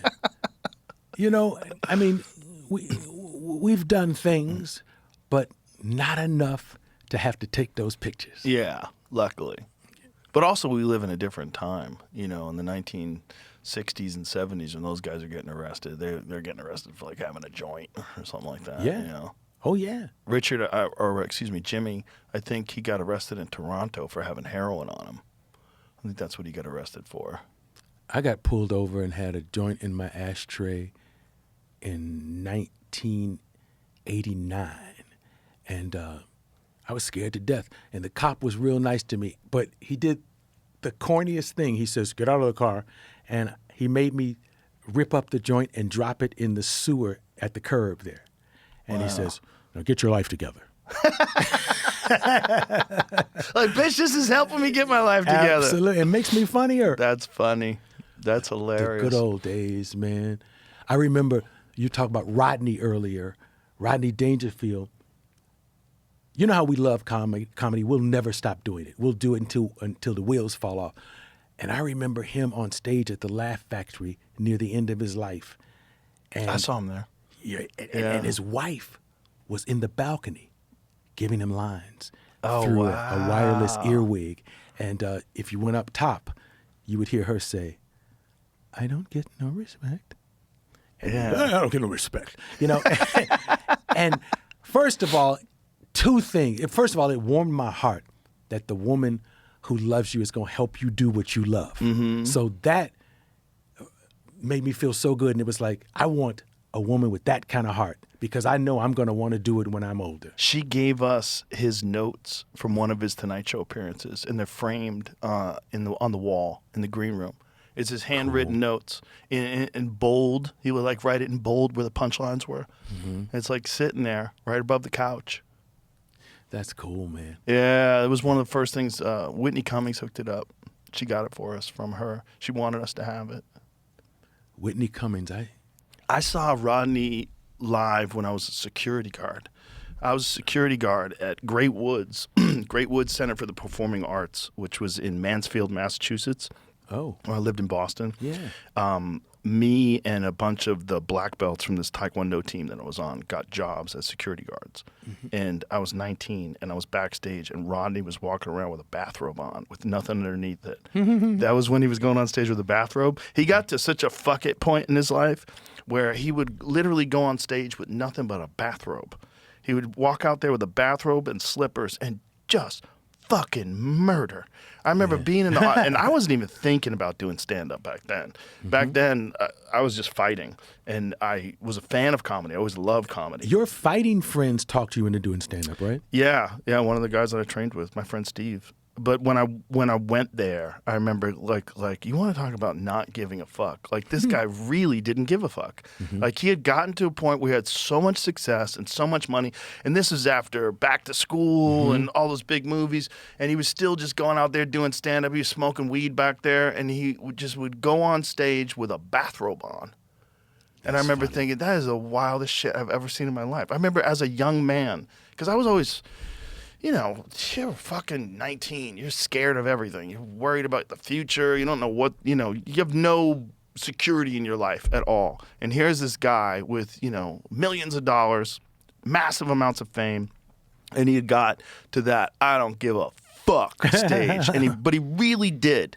He wasn't faking it. Nobody told him he has to go on stage in a bathrobe. He was like, I'll tell you what I want to do. I want to go on stage with a bathrobe. He just went on stage with a fucking bathrobe. Yeah. See if you can find some photos of him on stage with a bathrobe on. I know he did it for years. I got in trouble because Eazy-E came on my show in his bathrobe. And he was like, you gave it to me. Because we would give out bathrobes. And so he said, well, fuck it. I'll wear it out there. And he wore it out and he was picking his teeth with a knife. And Paramount was like, oh, man, this is not what we asked him for. This is really not what we asked him for. He'll never replace Johnny. Oh, fuck off. But I knew those I people knew, were ridiculous. Hey, I was where I was because I snuck in through syndication, did a first run syndication. I know network wasn't for me. And when Letterman got CBS, I knew I was really in trouble, so I had to figure out an exit plan. But the bottom line is for 6 years, I did it the way I wanted to do it, and I wouldn't change a thing, man. To do it for 26 years, I wouldn't trade those 6. The thing about it is, man, everybody wanted to be Johnny back then. It was so Absolutely. crazy. Even Letterman. I joked at the Emmys. I said I had a dream. I wanted to be an old white man with a desk, and that was to the point, Joe, that when I made it, I hired Johnny's architect that built his house to build me a house. Wow. I was deep into the shit like that. Well, he was the guy. People don't realize, that was the carrot. That was the thing that Jay Leno and that famous scene in that movie that talked about it, where Jay Leno would hide in the closet and listen to them talk about it because he wanted that spot when Johnny retired. But they wanted Letterman. And it was this battle between it made no sense to me. I'm like, Letterman has the Letterman show. It's fucking huge. It's amazing. Why would you want to do anything else? But everybody wanted that Tonight Show. They Absolutely. all wanted the Tonight Show. And when I was a kid, I was a magician. That's how I started. And I read an article that said that Johnny did sleight of hand and was a magician. So to me, that was God speaking to me. It was like, you are a magician and you do a talk show in the basement. Ooh. One day. Yeah, one day. Isn't it crazy, though, that it had to be the Tonight Show for everybody? It wasn't get your own talk show. Joe, doing stand-up, getting that 5 minutes, having Jim McCauley come see you. I got on Dinah Shore. Mike Douglas. And I got on Merv Griffin. Didn't do it for me. I needed Jim McCauley say the Tonight Show is yours. Yeah. Isn't that crazy? You were too young. Yeah. I was too young. And it's also for me, I didn't understand it. I used to like watching when comics were on the Tonight Show, but it didn't. Remember the night Roseanne came on? I'm a domestic goddess. Yeah. I was like, oh shit, she's funny. Oh, she was so funny. She can write. She was so funny. Roseanne was way ahead of her time. She was so wild. There was no one like her when she came out. Yeah. She's still wild. She comes to the mothership all the time. And as wild as she is, Joe, the night I called her and said, I need to rearrange the show tonight. Her and Tom were coming. And it was Tom Arnold? Yes. And it was the morning that I'd gotten a call from Irvin Magic Johnson that he was HIV positive. Oh. So I needed the whole show. Oh. And this is how cool she was. She says, give me another date, but I'm still coming because we love Irvin. Oh, wow. And they came and stood on the side that night when Irvin came and talked about it. Wow. She's cool. She's cool. She's crazy as fuck. Yeah. She's cool. Aren't we all? And don't we have to be? You have to be. Yeah. A little bit. We got to be the different kid in the neighborhood. Yeah. Well, if you want to be as good as she was. Because people, you got to go back and watch some of her specials. She was killing in a way that no woman killed like that. It was different. It was aggressive. It was aggressive and angry. Mm-hmm. It was with a tent so dress funny. on. Yeah. She didn't sell us any sexuality at all. It was just great writing. Just great writing and great performing and a lot of I don't give a fuck. Mm-hmm. And it was just, Do you find any photos of Rodney with a bathrobe on? Yes, but not on stage. No? There's only, I don't even know if they exist. They don't exist. That's crazy. But that was a pre-show right there. You think he's not ready, but he's dressed to go on. Right. And he's for sitting that there night. writing. Look at the phone. Look at the landline. Isn't that crazy? I showed my son one of those. He couldn't believe that to dial a 9, it was. And if you missed one of them and fucked it up, you had to start from scratch. It was crazy. Yeah. Back in the day.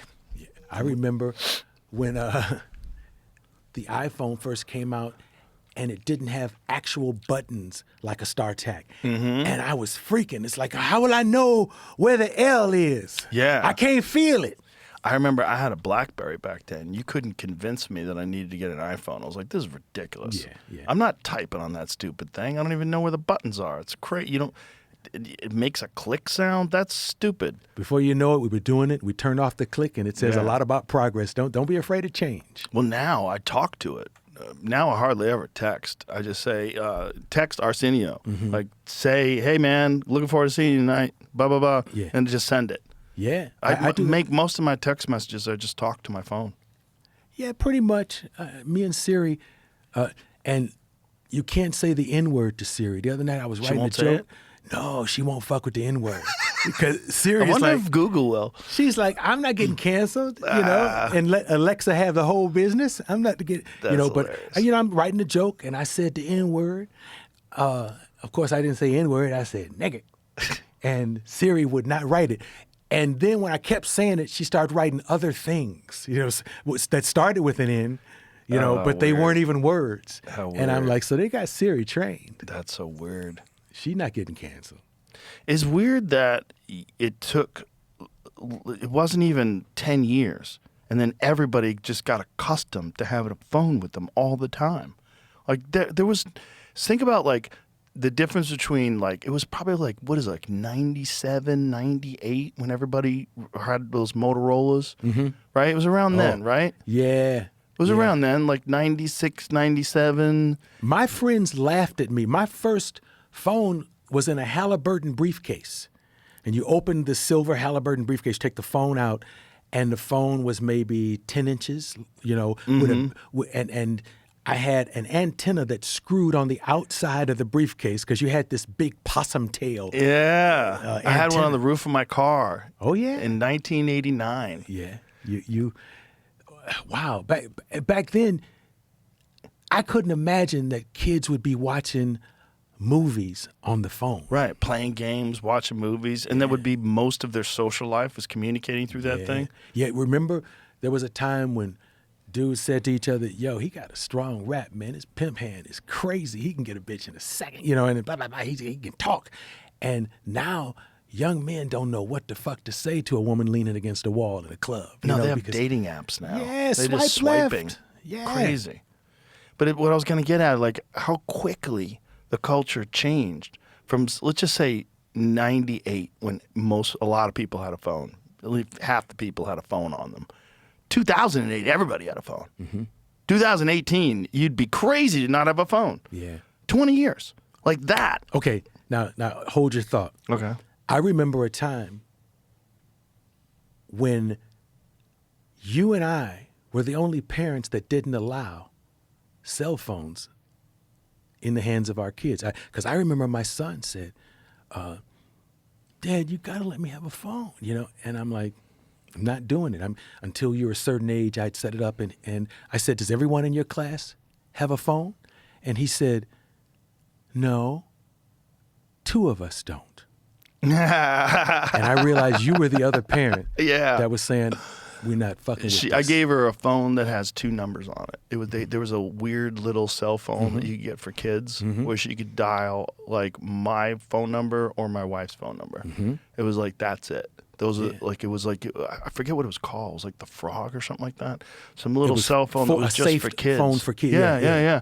But you didn't have to worry about the things that kids have to worry about now. Like, I was watching this thing about Roblox, that game that kids like to play, that they're getting like, predators are on Roblox, and they're trying to pick up kids, like child predators. So you have to worry about the games they play. You have to worry about them getting DM'd by creeps. You have to worry about so much more access than just a phone to call people.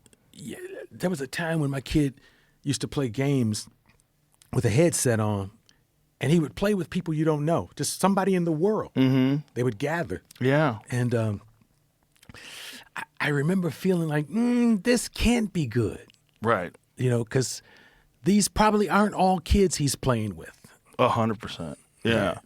Yeah. Well, when I first started playing video games, you'd have to chat by pulling down a window, and you'd have to type in the things that you wanted to say. Yeah. You couldn't talk to people. Yeah. And then when people started talking to people in video games, I'm like, oh, well, this is crazy. Yeah. But then the problem is, whenever there's anything that kids are doing, you're going to have some creeps that are targeting kids. Mm-hmm. And they find where the kids are hanging out, what the kids are doing, and then they try to get those kids to meet them somewhere. That's what's scary about cell phones and the internet and all that shit, is that it's not just a phone. It's a way that you can connect with people. And there's always creeps that are trying to connect with kids. Yeah. I was lucky as a kid because I talk about being a magician, and I worked at a magic shop when I was 12, took cash because I couldn't actually have a job. And I remember meeting older magicians. I remember going to people's house to see a new guillotine trick. And my mother worked 2 jobs. I was a latchkey kid. I never had any problems, and I never was warned about it, but I could have been a target because you got lucky. Yeah, I really got lucky because when I was writing the book, I'm looking and I'm saying, there was a guy I met who worked until he died for Penn and Teller. And this dude, I met him at a magic show, and every year when he would come to Cleveland, I would go sit with him. My mother never knew I had this 40-year-old friend, Weird, right? But he was cool, and I got lucky. Yeah, that's the thing about latchkey kids. I mean, the thing is, though, I was watching this this YouTube video where they were talking about kids of our age, our generation, latchkey kids that grew up like that are so much more resilient because no problems were solved for you. You had to figure it out on your own. You went out on your own. You were outside with no cell phone communication, no way to call anybody. Right. When you were 10, 11, you're wandering around with your friends. It's like it was a different world. You had to figure life out in a way that, like, helicopter parenting and parents that are like tracking their kids. Like a lot of parents, like, they're tracking their kids on their phone. They know where they're. You said you were at Debbie's house. You're not at Debbie's house. Where are you right now? Yeah. Like, everyone is, like, looking out for their kids maybe a little too much. It's like you want your children to be safe, but you also want them to have, like, a little bit of freedom to figure out who the fuck they are. Yeah. As a kid, when I would tell my mother I'm spending the night at Kenny's house, I was never at Kenny's house. And my girl, when I was 14, had a mom who was a nurse that worked the 11 to 7 shift. So we kind of lived together like a couple. I would tell my mother I'm going one place. I'd go to Robin's house. I would stay at her house till morning when I went home to get ready for school. I was like a grown-ass man with a woman and shit. That's wild, Until one day her parents had the grandparents come to town and to surprise her. And so the mom's at work. There's a knock at the door. And she said, it's my grandmother. We had little peepholes. It's my grandmother, my grandfather. And I had to jump with my clothes off their balcony. That was my action-adventure teenage period. Yeah, it's a different world. I don't know if it's better or worse, but I think it definitely made you more resilient. And that was this argument that they were making in this YouTube video, that generation is the most emotionally resilient. Mm-hmm. And that this generation coming up is like the least emotionally resilient. That's why they're always looking for things that are, problems. They're always looking for things that bother them, things that cause them anxiety. They're always looking for things that, they can't tolerate. Where's my bike helmet? We used to have a car. It was a station wagon, and the back seat you sit facing the opposite way. No seat belts. That had to be dangerous. It's all dangerous. Those cars were dangerous. They could barely stop. Yeah. They had drum brakes. Yeah. You ever drive like I have old cars, but I have what they call resto mods, where they take an old car, but they put like modern suspension, modern brakes, modern steering. It handles like a new car, but they have all the outside of an old car, and and then the dashboard of an old car and all that stuff. That's what I like. If you drive if you try to drive a 1968 Camaro, like, what is this piece of shit? Like, they can't brake. You can't go around a corner. There's no traction. What was your first car? I had a 1973 Chevelle. I had a Cutlass. I had a Cutlass once. Yeah. I had a 70 Cutlass. Those are great cars. God, they knew how to make a beautiful car back then. You like muscle cars. Yeah, I love well, when I was in high school, like those were so I was in high school in the 1980s. I was a freshman in 1981. I had 4 kids in the 1980s. Wow, that's crazy. I'm much older than you. In those days, those cars were the cars that we all like looked at. Like, you couldn't believe when someone had it. Like, I remember I have a 1970 Chevelle that I got to this day. I have it because when I was like 17, my friend picked me up in a 1970 Chevelle with his buddy, and it was perfect. It was a perfect car. I couldn't believe this guy had it. I was like, how do you have this? And when you say perfect, to non-car people like me, what does that mean? Oh, first of all, it was what you would call cherry, meaning there was no dents, no scratches, perfect paint. It was beautiful. The sound it made when he pulled up, I think I was 16 because I don't think I had a license yet. And I remember getting in the backseat of the car going, how does this guy have this car? This is crazy. It's just so, you know what a 1970 Chevelle looks like? Absolutely. With the white stripes, black with the white stripes, that was it. I have that exact car right now. I love it. Whenever I get in, I think about when I was 16. I think about all those years ago. When Burt Reynolds drove up, those pictures we just looked at, when he drove up, he had what was called a Trans Am. Yes! And it had a big eagle on the Yes! Smokey and the Bandit car. I almost lost my mind. Oh, my God. That was the Smokey and the Bandit car. That was the car that he had in those movies with Sally Fields. $100 tip. Have you ever been to Jay Leno's spot? With the cars? Yeah. Yeah. I did his show once. I brought my Corvette on. I have a 1965 Corvette, and I brought it to his show. It's a resto mod, too. And Jay drove it around. He's the only person that's ever driven it other than me. Wow. And It's an honor. But you go to his place, it's like, he has warehouses, not a warehouse. There's and me he and Jay. never sells one. He swears to me he's never sold a car. So anything he's ever bought, he keeps them. And he recently told me. Why did someone turn it gold? I don't know. Fraser clip thumbnail, someone YouTube video. No, go to the other one, the other picture with the real picture. I was just clicking around. But Joe, go to the real picture so you can see what it looks like. You know what he has now? That's kind of cool. He has 2 tanks, 2 Army tanks. That's us right there. That's my car. Look at that. See, but you see that modern suspension, modern wheels. Those are exhaust pipes on the side. Yeah, that car is so fun. Do those things get hot? Yeah, you'll fuck your leg up. If you got shorts on, your leg touches it, you're in trouble. The outside part won't, because like the outside is like to protect you from the actual exhaust pipes, but underneath it is exhaust pipes. But where Jay's leg is, if he backed up right there, if it was hot, he'd singe the back of his calves. Joe, he has tanks. Yeah, he has everything. Yeah, he has the steam engines. king of Jordan gave him a tank, and this motherfucker was riding through Sherman Oaks with the He tank. drives everything he has too. That's the thing about Jay. Yeah. Like, it's kind of nuts. That's a lot of rotation. Well, he crashed one of his motorcycles just a few years ago. Yeah. And fucked himself up. He does a bit about that. He's fucked himself up without a motorcycle. Oh, that was the one time he was climbing up a hill? Yeah. We've done a lot of dates together. We have the same agent, right? And he called us one day and he says, how about you, Jay and Craig Kilborn, and we call it Kings of Late Night. And so we went out and did like 5 dates, and it was a lot of fun. And me and Jay enjoyed it, so we added 20 more dates to it. And Oh, that had to be great. fun. He man. was a great comic in the 70s. Yeah, Oh my people God. don't know. When I was in college, we would go in the TV lounge and watch Jay Leno. To this day, I remember him saying, I was a philosophy major, and so I just got out of college and I opened up a little philosophy shop. You know, just to to explain what bullshit majors Right. were actually being peddled to us. Well, he was the edgy comic in the 1970s. And when he would go on Letterman's show, he was like the edgy guy that would sit on the couch and be Letterman would crazy. say, what's your beef? Yeah, and he would always be mad at something. He was like, people don't realize that. You see him as, but it's, again, that carrot. The carrot for him was the Tonight Show. That was more important to him than anything.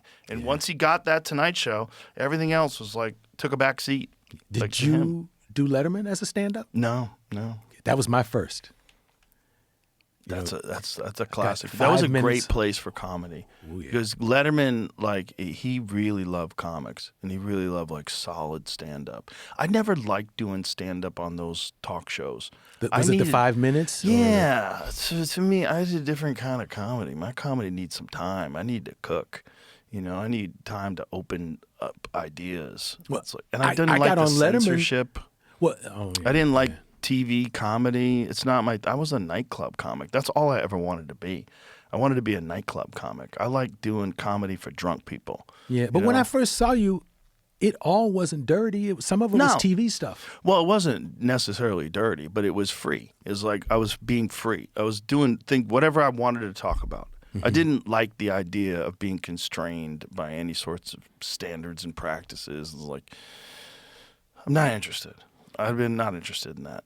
I worked on my Tonight Show set to try to get on the Tonight Show with Johnny, and the guy would come see me a lot. He would change my jokes. That I hate. Oh, I hate when they say, Yeah. try saying vacation Yeah. instead of gift shop. And I'm like, oh, let me just do my thing. But after a year of him trying to get my set right, he says, you're not a Johnny comic. Oh, God. You're not a Johnny guy. What does that even mean? But then I got on a Monday night with Joan, because I guess I was a Joan guy.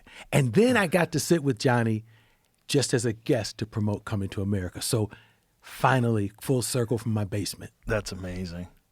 I watch a lot of his old clips, like with Don Rickles and all these. Don Rickles talking about Snooky, the brother in the band. And he would do a noise of a blowgun. It's like, Snooky, you liking this stuff? Oh! And you can't fuck with that now. No. There's so much.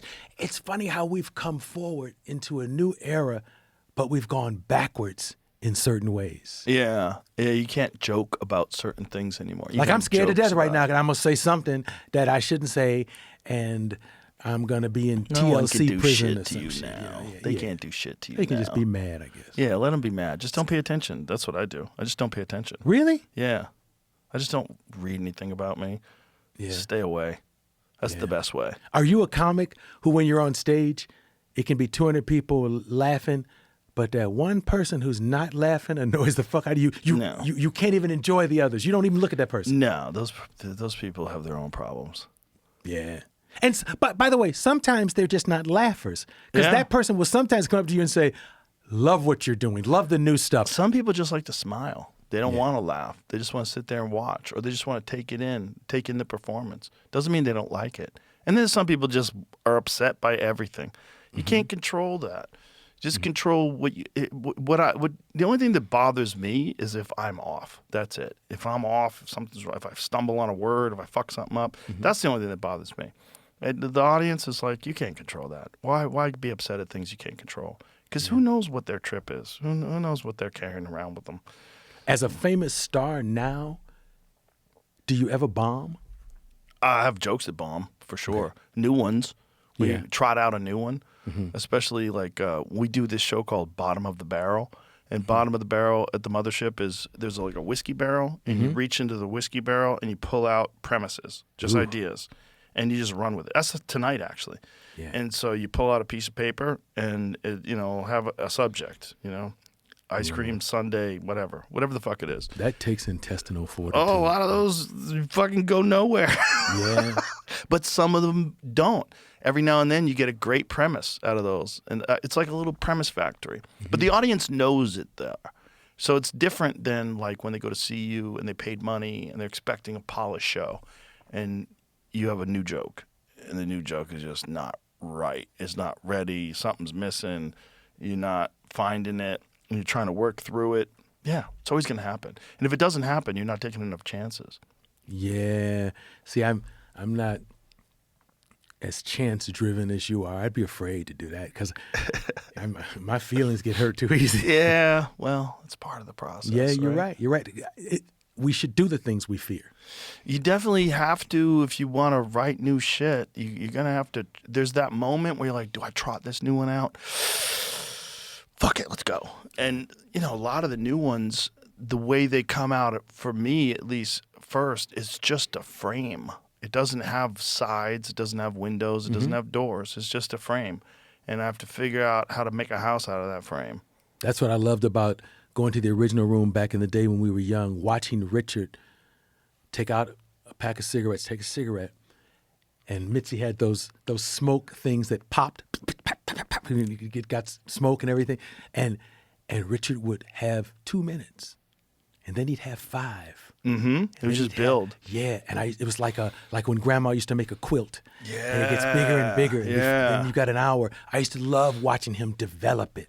I heard that Richard would go in on a Monday and have a joke that bombed, and then it would be murdering by Saturday. Mm-hmm. And then that's what he would do. He would just go and figure it out on stage. Damon used to do that a lot. Yeah. Damon used to go and sit on stage and just sit with a premise. Yeah. Just sit with it. And he would trot it out for like 10 minutes and try to figure it, and then finally he'd find something and everybody would be dying. We got away from that earlier, but I totally got your point. Damon is one of the great ones, and I hope he continues to do stand-up and pop out to the clubs because he's one of the great ones that a lot of people don't realize. They don't realize how great he was when he did The Last Stand. That one HBO special that he did way back in the day is a phenomenal special. It's phenomenal. He was so good, but he wanted to be a movie star, you know? Yeah. And he, like Richard, he had an ability to also be vulnerable and tell the truth about something that most of us wouldn't tell. Like he talked about having a club foot as a kid, and he was special, and I'm glad he's back out there. Yeah, well, I think he never really stopped. You know, one of the other thing that he did that is very unique, Damon brings a camera to all of his shows, and he films all of his shows, and he archives them. Every set he ever does. Really? Yep, and he goes over it. That's work. It's work. Because one of the things that he does, like I said, is like he'll take a premise and just try to find it on stage, try to figure out what about it works, what about it pops, like what is it? And, you know, I guess like doing that with a camera, and then you can go home, sit and watch it on the computer and just go, what is in this motherfucker? There's something here. I got to find it. And just look at it from every angle. Look at it over here. Look at it over there. Try to do it backwards. Try to figure out what the fuck makes it work. Yeah. And he had no fear of silence. See, that's the sentence right there. When it's quiet in the comedy club, I lose my mind. Yeah. Chris Rock does that too. Chris Rock did a lot of that at the Comedy Store. He would come in and he would have material that he was working on. Like one time I remember I brought him up on stage and everyone's going crazy. Chris Rock's here. They're cheering. And he goes, relax. It ain't going to be that funny. Just let people know I'm working on some new shit. This ain't going to be that funny. Yeah. But with confidence, like everybody already knew he's funny. They already saw Bigger and Blacker. They already saw his specials. It was Bring the Pain. Everybody already knew. The one where he shot with 3 different outfits in 3 different places. I hated that one. And you didn't like that one? No. Not that I didn't like the material. I didn't like the idea of swapping outfits. The problem with that is you realize he's saying the same thing in all these different places. But it takes away from the magic of a performer. I want to see you, and I don't want anything to distract me from these. I don't want to say, oh, he just performs this the same way everywhere. I want you to just be saying it. The magic, like the trick is you are in the moment with whatever you're talking about. If you're changing outfits and all of a sudden you're in Johannesburg and now you're in Cleveland, like, don't do that to me. Why you got a leather jacket on in the beginning and in the punchline you got a fucking silk shirt? Don't do that. And see, I saw it as a guy creatively trying to find new horizons and do different things. Some horizons suck. Yeah. It's not that the jokes were great. It's like he's a great comic. It's not that. It's like I just didn't like the idea of changing outfits. If I was friends with him back then, I would say, I don't like it at all. And I would explain. The problem is you're taking people out of the premise, and then there's a new additional thing that they have to think of. Oh, this is a different set. Oh, he's wearing different clothes. It's a new thing to distract you from the primary thing. The primary thing is, what are you talking about? Yeah. Like, what is this thing you're talking about? Let me get inside your head while you explain this thing that's so hilarious. But if you're doing that and changing outfits and changing stages, like, I know you perform in different places. I know you wear different clothes. Don't show me right now. In retrospect, I wonder how he looks at that special. If he, Yeah, I don't know. I mean, he never did it again. yeah, It's not like- well, you don't want to do it again, That's, Right. You know, I mean, he did it once. He tried it. Different people like to do different things and try them. I just didn't like that for that reason. I felt like it was an added element that took me away from the premise itself. and by the way, something that's come out of this conversation in my head is the guys who are the best seem to go deeper and work the hardest. I mean, when you talk about archiving your practice sets. Yeah, all of them. Damon has all of them. And he told me this years ago because I saw him at the Improv. He was in the lab. We were in the big room and he was in the lab. This was not that long ago. When I say years ago, like 10, 9 years ago, something like that. And I go, you record all of them? He's like, every set since like 1990 something. He goes, I record them all. I got this camera. I take them all and I archive them. I put them on my computer. I'm like, whoa. It made me think, fuck, I'm lazy. Yeah, that's exactly what I'm thinking. And I'm also thinking, what an amazing documentary if we could go through the history of Damon's personal archives. That would be a great, Oh, I yeah. think there's a special there. Probably. Yeah, probably. But I mean, I think that's just part of his creative process.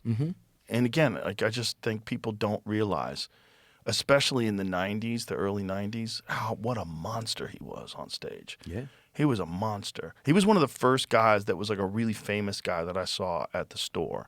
I came to the store in 94, and he was one of the first guys where I was like, oh shit, Damon Wayans is here. Like, it was weird. It was like weird when people would show up, like you'd seen him in movies and shit, and all of a sudden they're there in real life. Like, you know, I was just coming from New York. I didn't know anybody, and I was like, this is so strange. I can't believe I'm around these people. So you went from Boston to New York. Boston to and New York. Catch and a then- Rising Star. Where'd you work out in New York in those days? Well, I did the Boston Comedy Club, that the little place that Barry Katz had. I did the Cellar. That's I Jay did, Moore's manager, right? Yes. Barry Katz. I did Catch a Rising Star back when that was there. I did there was a Comic few other- strip? Yeah, I did the strip. Yeah. I did the clubs in town. I did Dangerfields a lot. But honestly, when I lived in New York, I really liked doing the road more because when I did the road, I could make money. So, like, I came up in Boston, and in Boston, you made a lot of your money not in the clubs in town, but you made a lot of your money in, like, the bar shows, outside of town in the suburbs. And the thing about that is, like, you could headline. And so you could do 45 minutes or an hour. And that allowed me to grow and, like, to really Stretch out. become a headliner. Whereas, like, I found, like, a lot of the New York comics that I would go on the road with when I would work with them, even when I was a middle act and they were a headliner, they had like these 10 and 15-minute sets that they'd stitch together to make an hour. Whereas the guys that I work with in Boston, like the big headliners in Boston, they had a real hour. Like that was an hour of thunder. They had a beginning, a middle, and an end, and it was like tight. It was tight. And I felt like I could do sets in New York, but I don't think it's really helping my career. Right? There's no one there to see me. I felt like I'm going to make money. Like, I could do a set in New York and I make $25, or I could do a set in Connecticut and make $250. I was like, I'll go to Connecticut. Plus, like, the people are more fun. They're more loose. They're a bunch of fucking crazy drunks. I love doing Long Island. I love doing New Jersey. I like doing the road more. That's what I liked. I think I'm a product of my childhood environment.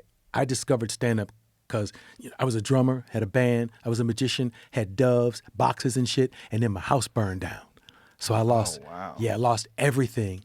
But I had gone to an Al Green concert, and Al Green had a comic come out.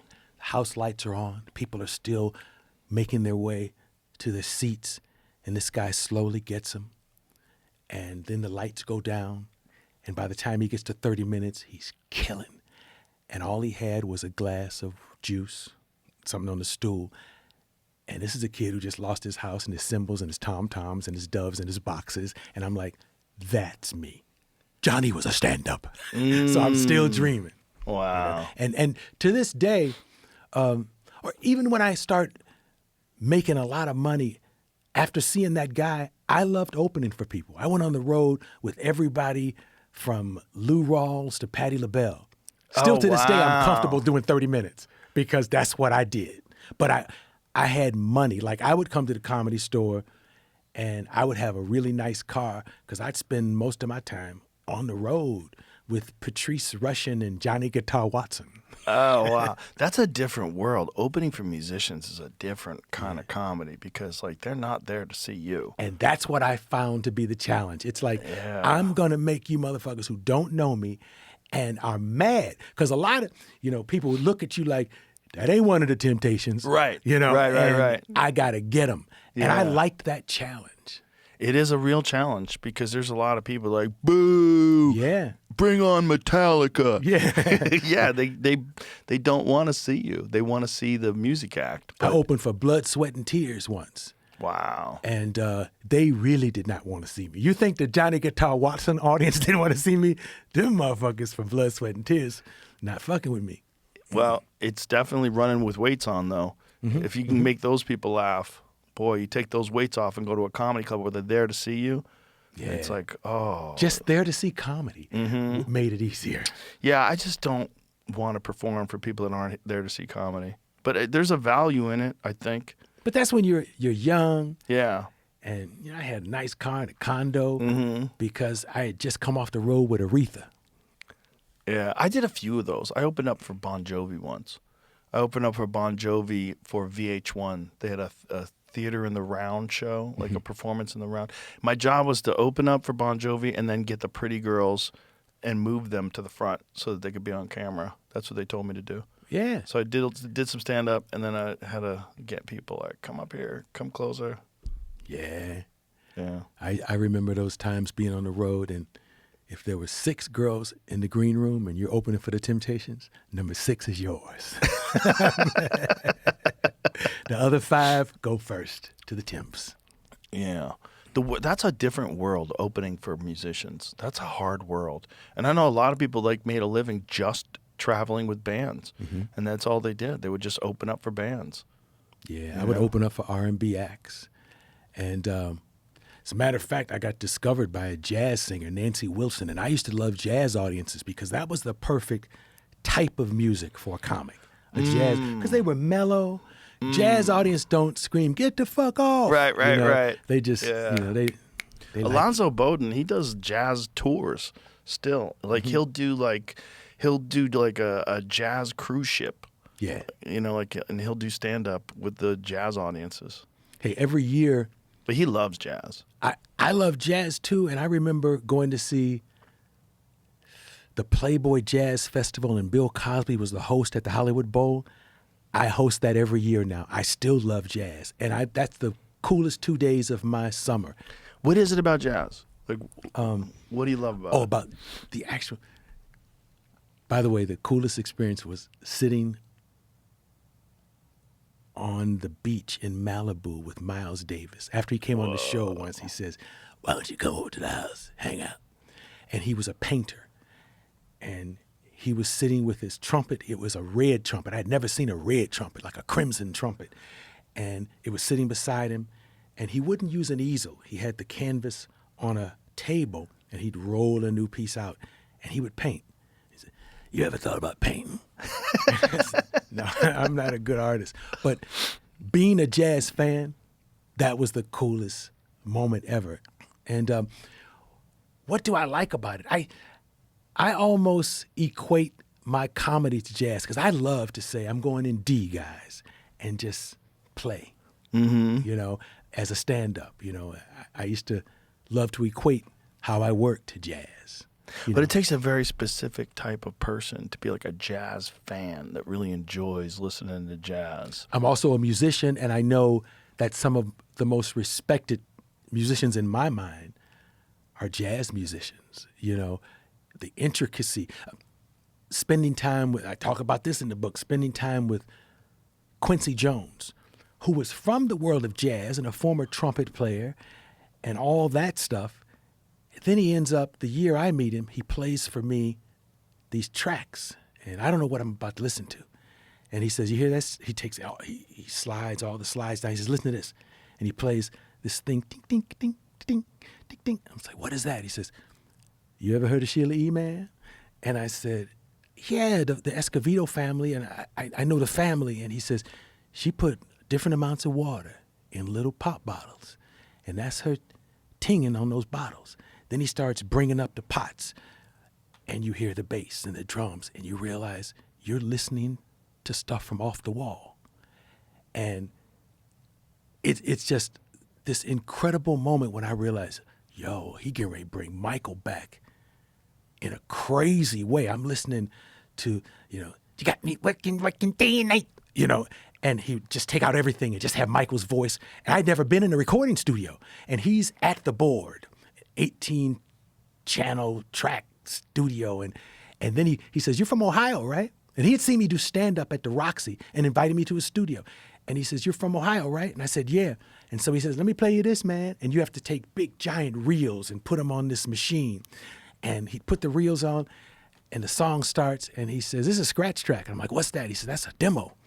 And he says, they want me to find a singer for this.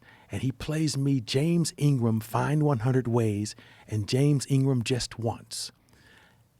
Brilliant, beautiful songs. And I'm like, what's wrong with that guy? He says, yeah, I'm thinking about it, man. He's pretty good. And it ends up being the James Ingram from Ohio.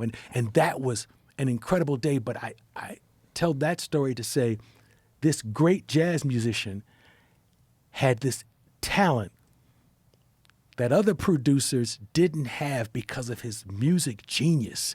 And he was able to bring us the Off the Wall album and put Michael back in the mix. Yeah, layers and layers to the sound. Yeah. That's the thing, when you hear a song, you don't realize like how much shit is going on in the background. Yeah, Sheila E. with pop bottles. Yeah, crazy.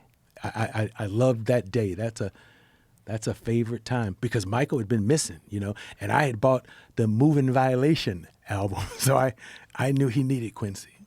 Wow. Yeah, there's some geniuses of music, man. I had Rick Rubin on the podcast, and he's explaining like his creative process, and just like that guy's out there. Yeah. I had to go his way when I started the talk show that I took over for Joan Rivers. When I first had the idea that I want to try to find my own friends of the show. I want to find my show. And I put on LL Cool J doing a song called I'm Bad. And that night I found what I was going to do, win or lose.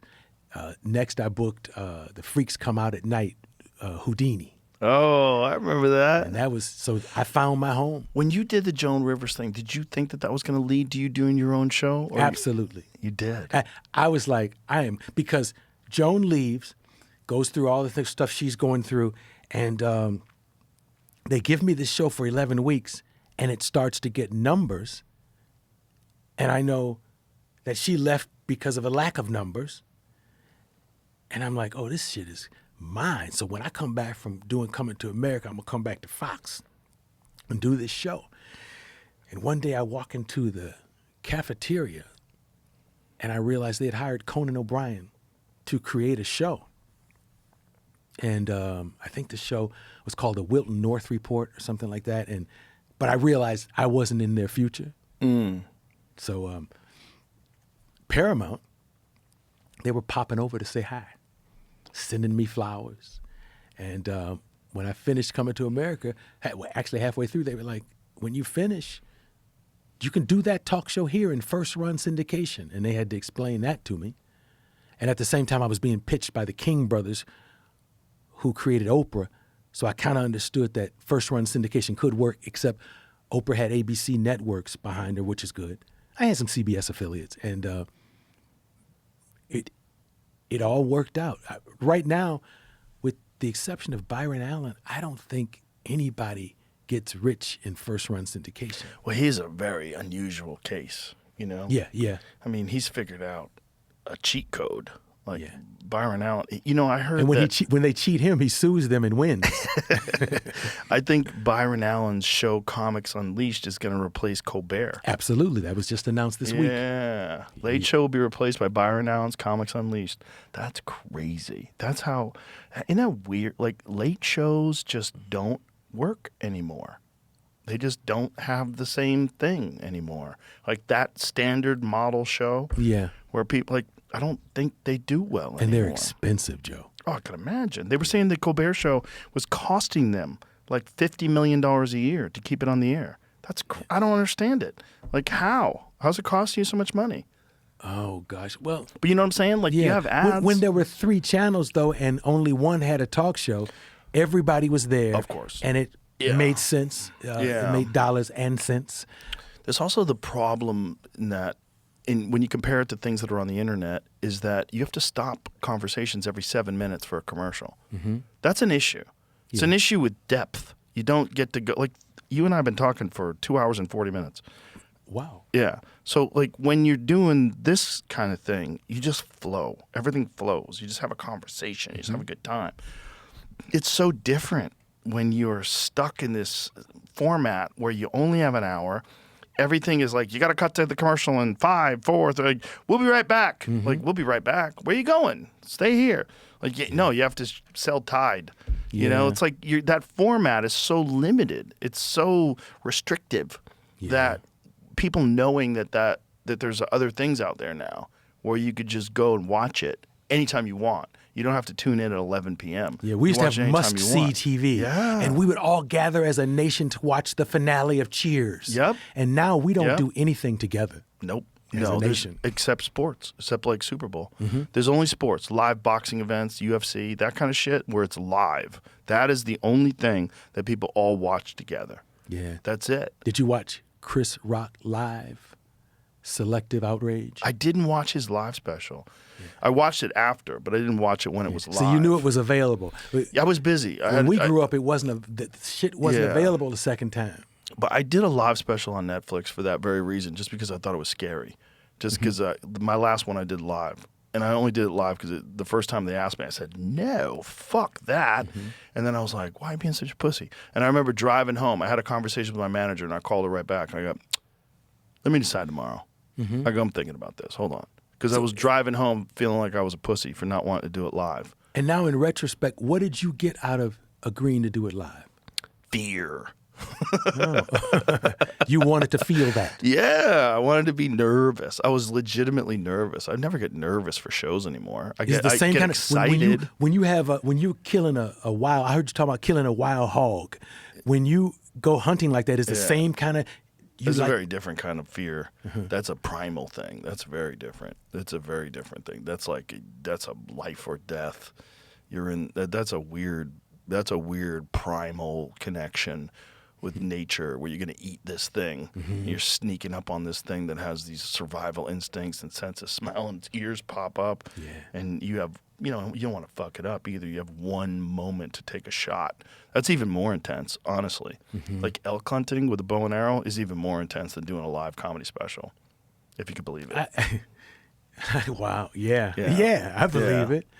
I like things that scare me. I like things that are scary to do because I think it's good for you. Except cocaine. I don't want to ruin my life. That's the problem. I just, like I said, I don't hear any success stories from cocaine. No. Nobody's got like a meth story. Yeah. It's like, man, I started doing meth and I started seeing the world for what it really is. Started being more at peace. I was living in the moment. You don't hear any Nobody of that. says, right before I invented the hard drive, I did coke for 3 days. Right. No. I'm not interested in anything that's going to ruin my life, but I'm interested in things that are going to help me grow and help me expand my capacity to do things that are scary. Would you do stand-up live again? 100%. Okay. Yeah, I'm thinking about doing my next one live again, too. I liked it. Did you make any mistakes that... No. Okay. I didn't make any mistakes, but I prepared more than I ever prepared before. One of the things I did, I listened to my recordings every night, and I wrote out my act over and over and over and over again. I wrote it out. I wrote it out both on paper, like hand to paper, and I wrote it out with keys, like typing it on a laptop. I did it over and over again. I listened to recordings. I watched recordings. I had way more preparation than I had ever done before for any other show. The night that you did it, did you change anything or do anything new? No. But I was free. At that I felt point. very loose. Once the show started, I felt like a regular show. I didn't because I was prepared. But it's like just like a fight. Like if you go into a fight and you're like, oh, I should have done more road work. Oh, I should have sparred more. Oh, I should have hit the pads more. That's not a good place to be. To hope that you could pull it off, you have to be 100% prepared. And that's the thing about doing a live show as opposed to usually when I would film a special, I would have 4 shows. So I'd film all 4 of them and I'd be like, I'll find one of them's going to be great. I'll just use that one. Yeah. But when it's just one and the whole world, like millions of people are watching simultaneously, it's very scary. Makes you prepare. Yeah, it makes you prepare. It makes you prepare, and it's fucking fun to do something that scares the shit out of you. Yeah. Like, let's go. Where did you shoot it? Go. San Antonio. Okay. Yeah. That's cool. Yeah. Yeah, I've only done one Netflix I barely special. leave Texas these days. Really? I fucking love it here. I love it. I love it. Yeah, it was amazing when you made the move, man, because that's what I asked you when we first started talking. It's like, were you thinking about this in L.A., but way back, like 20 years ago? I was thinking 20 years ago about getting out. I moved to Colorado for a little while in 2009. But For I came legal back. weed? No. I just wanted to get out. I just wanted to try. But I went too crazy. I got a house in the mountains that was 8,500 feet above sea level. It was too much. But when I came back to LA, I always had this thing like, eventually I got to get out of here. First of all, I always thought LA is 100% going to have a massive earthquake one day. Yeah. Like a massive earthquake where everything fucks up and falls apart. And You lived through the Northridge earthquake, I right? didn't. Oh. I came to California right after it happened. Okay. And when I got there, like parts of like one of the freeways was collapsed on the other one. I was like, this is nuts. The freeways fall down here. This is crazy. So I feel like I've always been thinking that there's going to come a time where that place just breaks off and sinks into the ocean. And it's just not well run. Like the whole thing is like just waiting for one little catastrophe. There's very little coordination, very little people there's not like a sense of community in the greater Los Angeles area like you get in a smaller place like Austin. Yeah. Austin like feels like a small town that has everything you want. Whereas LA just feels like a poorly run, bureaucracy-driven, chaotic shill game. It's like just a shell game of bullshit and money and people just grifting and fucking the homeless situation is nuts. Like everything's nuts in LA. It's just beyond fixing, I think. Here in Austin, a lot of homeless? Not nearly as many. I mean, it's a very small problem. Yeah. You're always going to have homeless people because you're always going to have mental illness. You're always going to have drug addiction. You're always going to have some people that have problems. But in comparison, like Skid Row is 50 blocks. Yeah. 50 blocks, 50 blocks of homeless people just outside, just camped out. I left a Laker game recently and went through that area. It's nuts. Broke my heart, man. It broke my heart in 2005. Yeah. I was filming Fear Factor downtown in like 2005. Shout out to David Hurwitz. You know Dave. Yeah. Shout he out was to my Dave. intern. I set him up for you. I taught him so he could come and get worms for you. That's crazy. Yeah, we were filming downtown, and I went for I was driving home, and I took a wrong turn, and all of a sudden I was in Skid Row. I was like, this is crazy. And this was back then, and no one was talking about it back then. I was like, there's so many homeless people. It's like a zombie movie. I remember I came to the set the next day. I was like, you guys ever go this way and take a left? It's fucking nuts. There's so many homeless people. Like, and they figured out a way to keep them there. They just pushed people there. Like, they started doing it decades ago, where they would take all the problem people out of Los Angeles and Beverly Hills, and they would just bring them to downtown and go, you got to stay here. And that's what created Skid Row. When we were kids, I used to hear about mental institutions. We don't have that anymore. Oh, they shut them down during the Reagan administration. That was one of the giant errors of society when they shut down all the mental health institutions and they just let all these people just exist in the street with schizophrenia and just let them do drugs. And then in some places give them drugs and give them needles and encourage them to come there and give them money so that they could stay on the street. Austin loves you, but you ever think about back in the day not leaving California and running for governor? Fuck that. I don't want to be a politician. Why would I want that job? You want a to terrible help? job. You want the problem you see? You want to help? Yeah, you ain't helping nothing, man. You're gonna get killed. My help would be expose all the fraud and lock everybody up, and then they wind up killing me. Then you'd lose the big money from the rich. They're those not gonna give people- it to me anyway. It's like I'm not the guy. I wouldn't be good at it. I wouldn't be good at the job. I'd be a good advisor. I'd tell people what the people want, but no one's gonna listen. I think politics, what we're talking about with money being involved in it, it's almost inexorably unfixable. Mm-hmm. It's almost impossible to untangle that fucking beehive of chaos.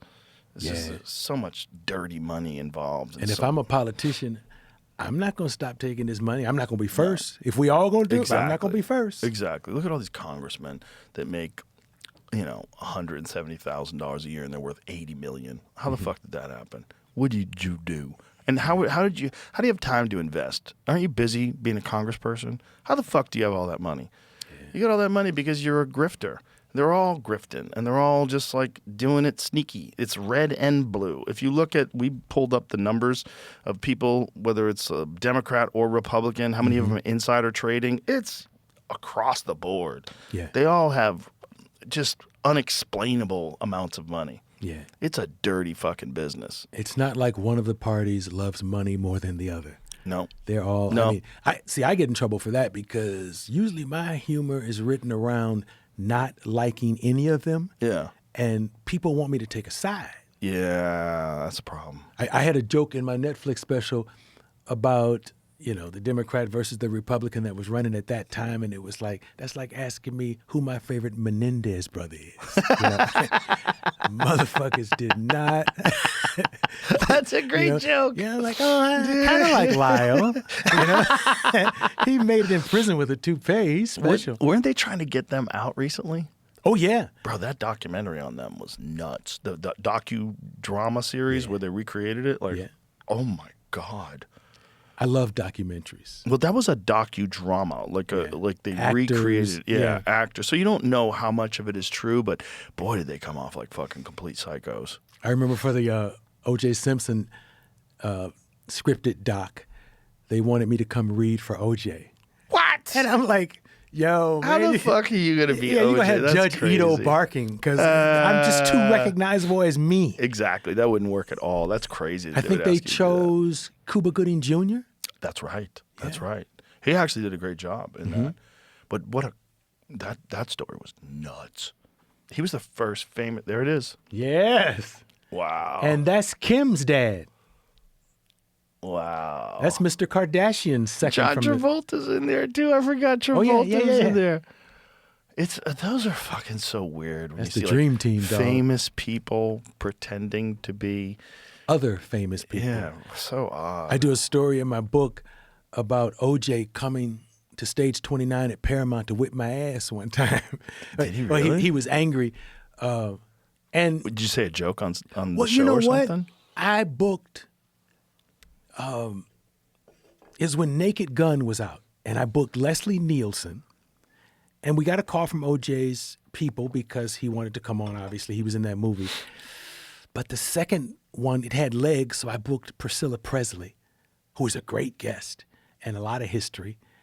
And after that, I get a call from the gate. There's O.J. Simpson here at the gate. He wants to talk to you. And he didn't park. He didn't want a space. He parked outside the elephant door of stage 29 and wanted me to come out. Uh-oh. Yeah. And by the way, this is at a time when we didn't know he cut a motherfucker's head off. Also, at a time we didn't know about CTE, Oh, yeah.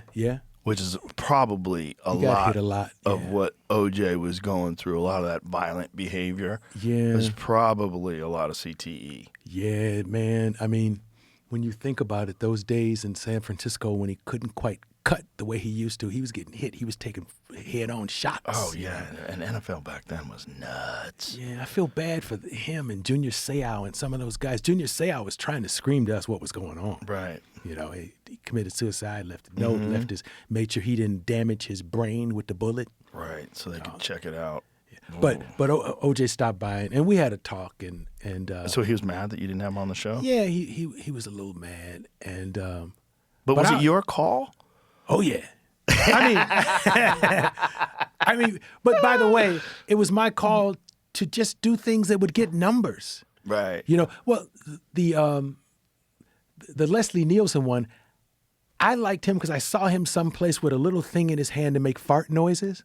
I saw that, yeah. Yeah, so I knew that I would say to him, "So you got a big hit here," and you know, and he would do it, squeeze the thing, and I was just trying to find the funniest guest, you know. And OJ, you know, he told me, he said some shit about, you know, I thought having a black host things would be different, you know, and I'm like, don't you play the race card? Yeah, you know, settle down. Yeah, not you, Juice. But I ran into him in a club one night. I was hanging out with a couple members of New Edition, and we're in this club, and he comes over and he gets drunk with us. And after we're pretty tanked, Nicole and this gorgeous girl named Faye Resnick, I'll never forget her name. She was beautiful. And these two women come over, and I realize, because OJ is alone, I realized he was going to places finding her. And so she comes over and she says, "Juice," you know, and she says, "What do you do?" You know, and he says, "I'm hanging out with these guys," and he's, you know, when you drunk, spit be flying. I wasn't drunk enough that I didn't see the spit flying. And so she said, "Well, I'm going to be over here with Faye and blah, blah, blah. Say something before you leave." And so we sit there and talk, but he said something that night that blew me away. We talked about her, and he said, "I still love her. I've tried to give her up, and I can't." Wow. And that's crazy. Not too much later, she was dead. That's around the time, too, I remember missing the show. Because one thing that's addictive about the talk show is anything in the news, you get to handle it. Right. And I remember watching a basketball game and seeing the freeway chase with the Bronco. And I was like, I want a monologue tomorrow. You know, I couldn't believe I didn't have a show that night. That's the only time I've ever really missed it, because most of the time you just go to the store. Right. That's hilarious. I wanted to talk to the nation that night. Well, listen, brother, you had a gigantic impact on culture. You really did. Your show was amazing. You know, you have an incredible life. And I'm really happy to hear that you're happy now and just enjoying life. You know, and you look fucking fantastic for 70. That's amazing. Thank you, man. I appreciate you inviting me. This is one of those shows. Next time you're going to come to the club. Next time you're in town. I've got to. Just let me know. The show anytime is you want to important, come, but I can't come to the wait. club. I look at the mothership behind you, the neon mothership. That was actually before the mothership was made. Oh. Yeah, this was 6 years old, this sign. We got this sign. My friend Brigham got me this when I first moved to Austin. So what did the spaceship mean before there was a club to you? I'm a UFO fanatic. Oh, okay. I've always been obsessed. Because that looked like some shit. I went to a Parliament Funkadelic concert where they landed in some shit like that. And George Clinton came out and sang "One Nation Under a Groove." Yeah. Wow. I've just always been obsessed. That's all it is. But next time you're in town, you're coming. Promise? Absolutely. All right. I'll come. I won't be in town. I'll figure out a way to hit you and say, "Siri, Joe, I'm coming." Let's go. And I'll be here. And thanks for doing this, man, because your demographic reads. And I know I sold some books today. Yeah, tell everybody the name of your book. And is it out right now? We had a long-ass meeting about that. Do we call it Things That Make You Go, A Life That Makes You Go, Do we call it, we didn't know what. And then finally one day we named it Arsenio. Perfect. That's it. That's perfect. Yeah. And there's a book on tape for those who don't like to read. Oh, Beautiful. That's the book. And you know what? If you open it and you don't want to read it, there are really cool pictures inside. There you go. All right. The art department threw some AI on me. I'm 35 in that picture. You look 35 right now. All right. Appreciate you, brother. Thank you, dog. Bye, everybody.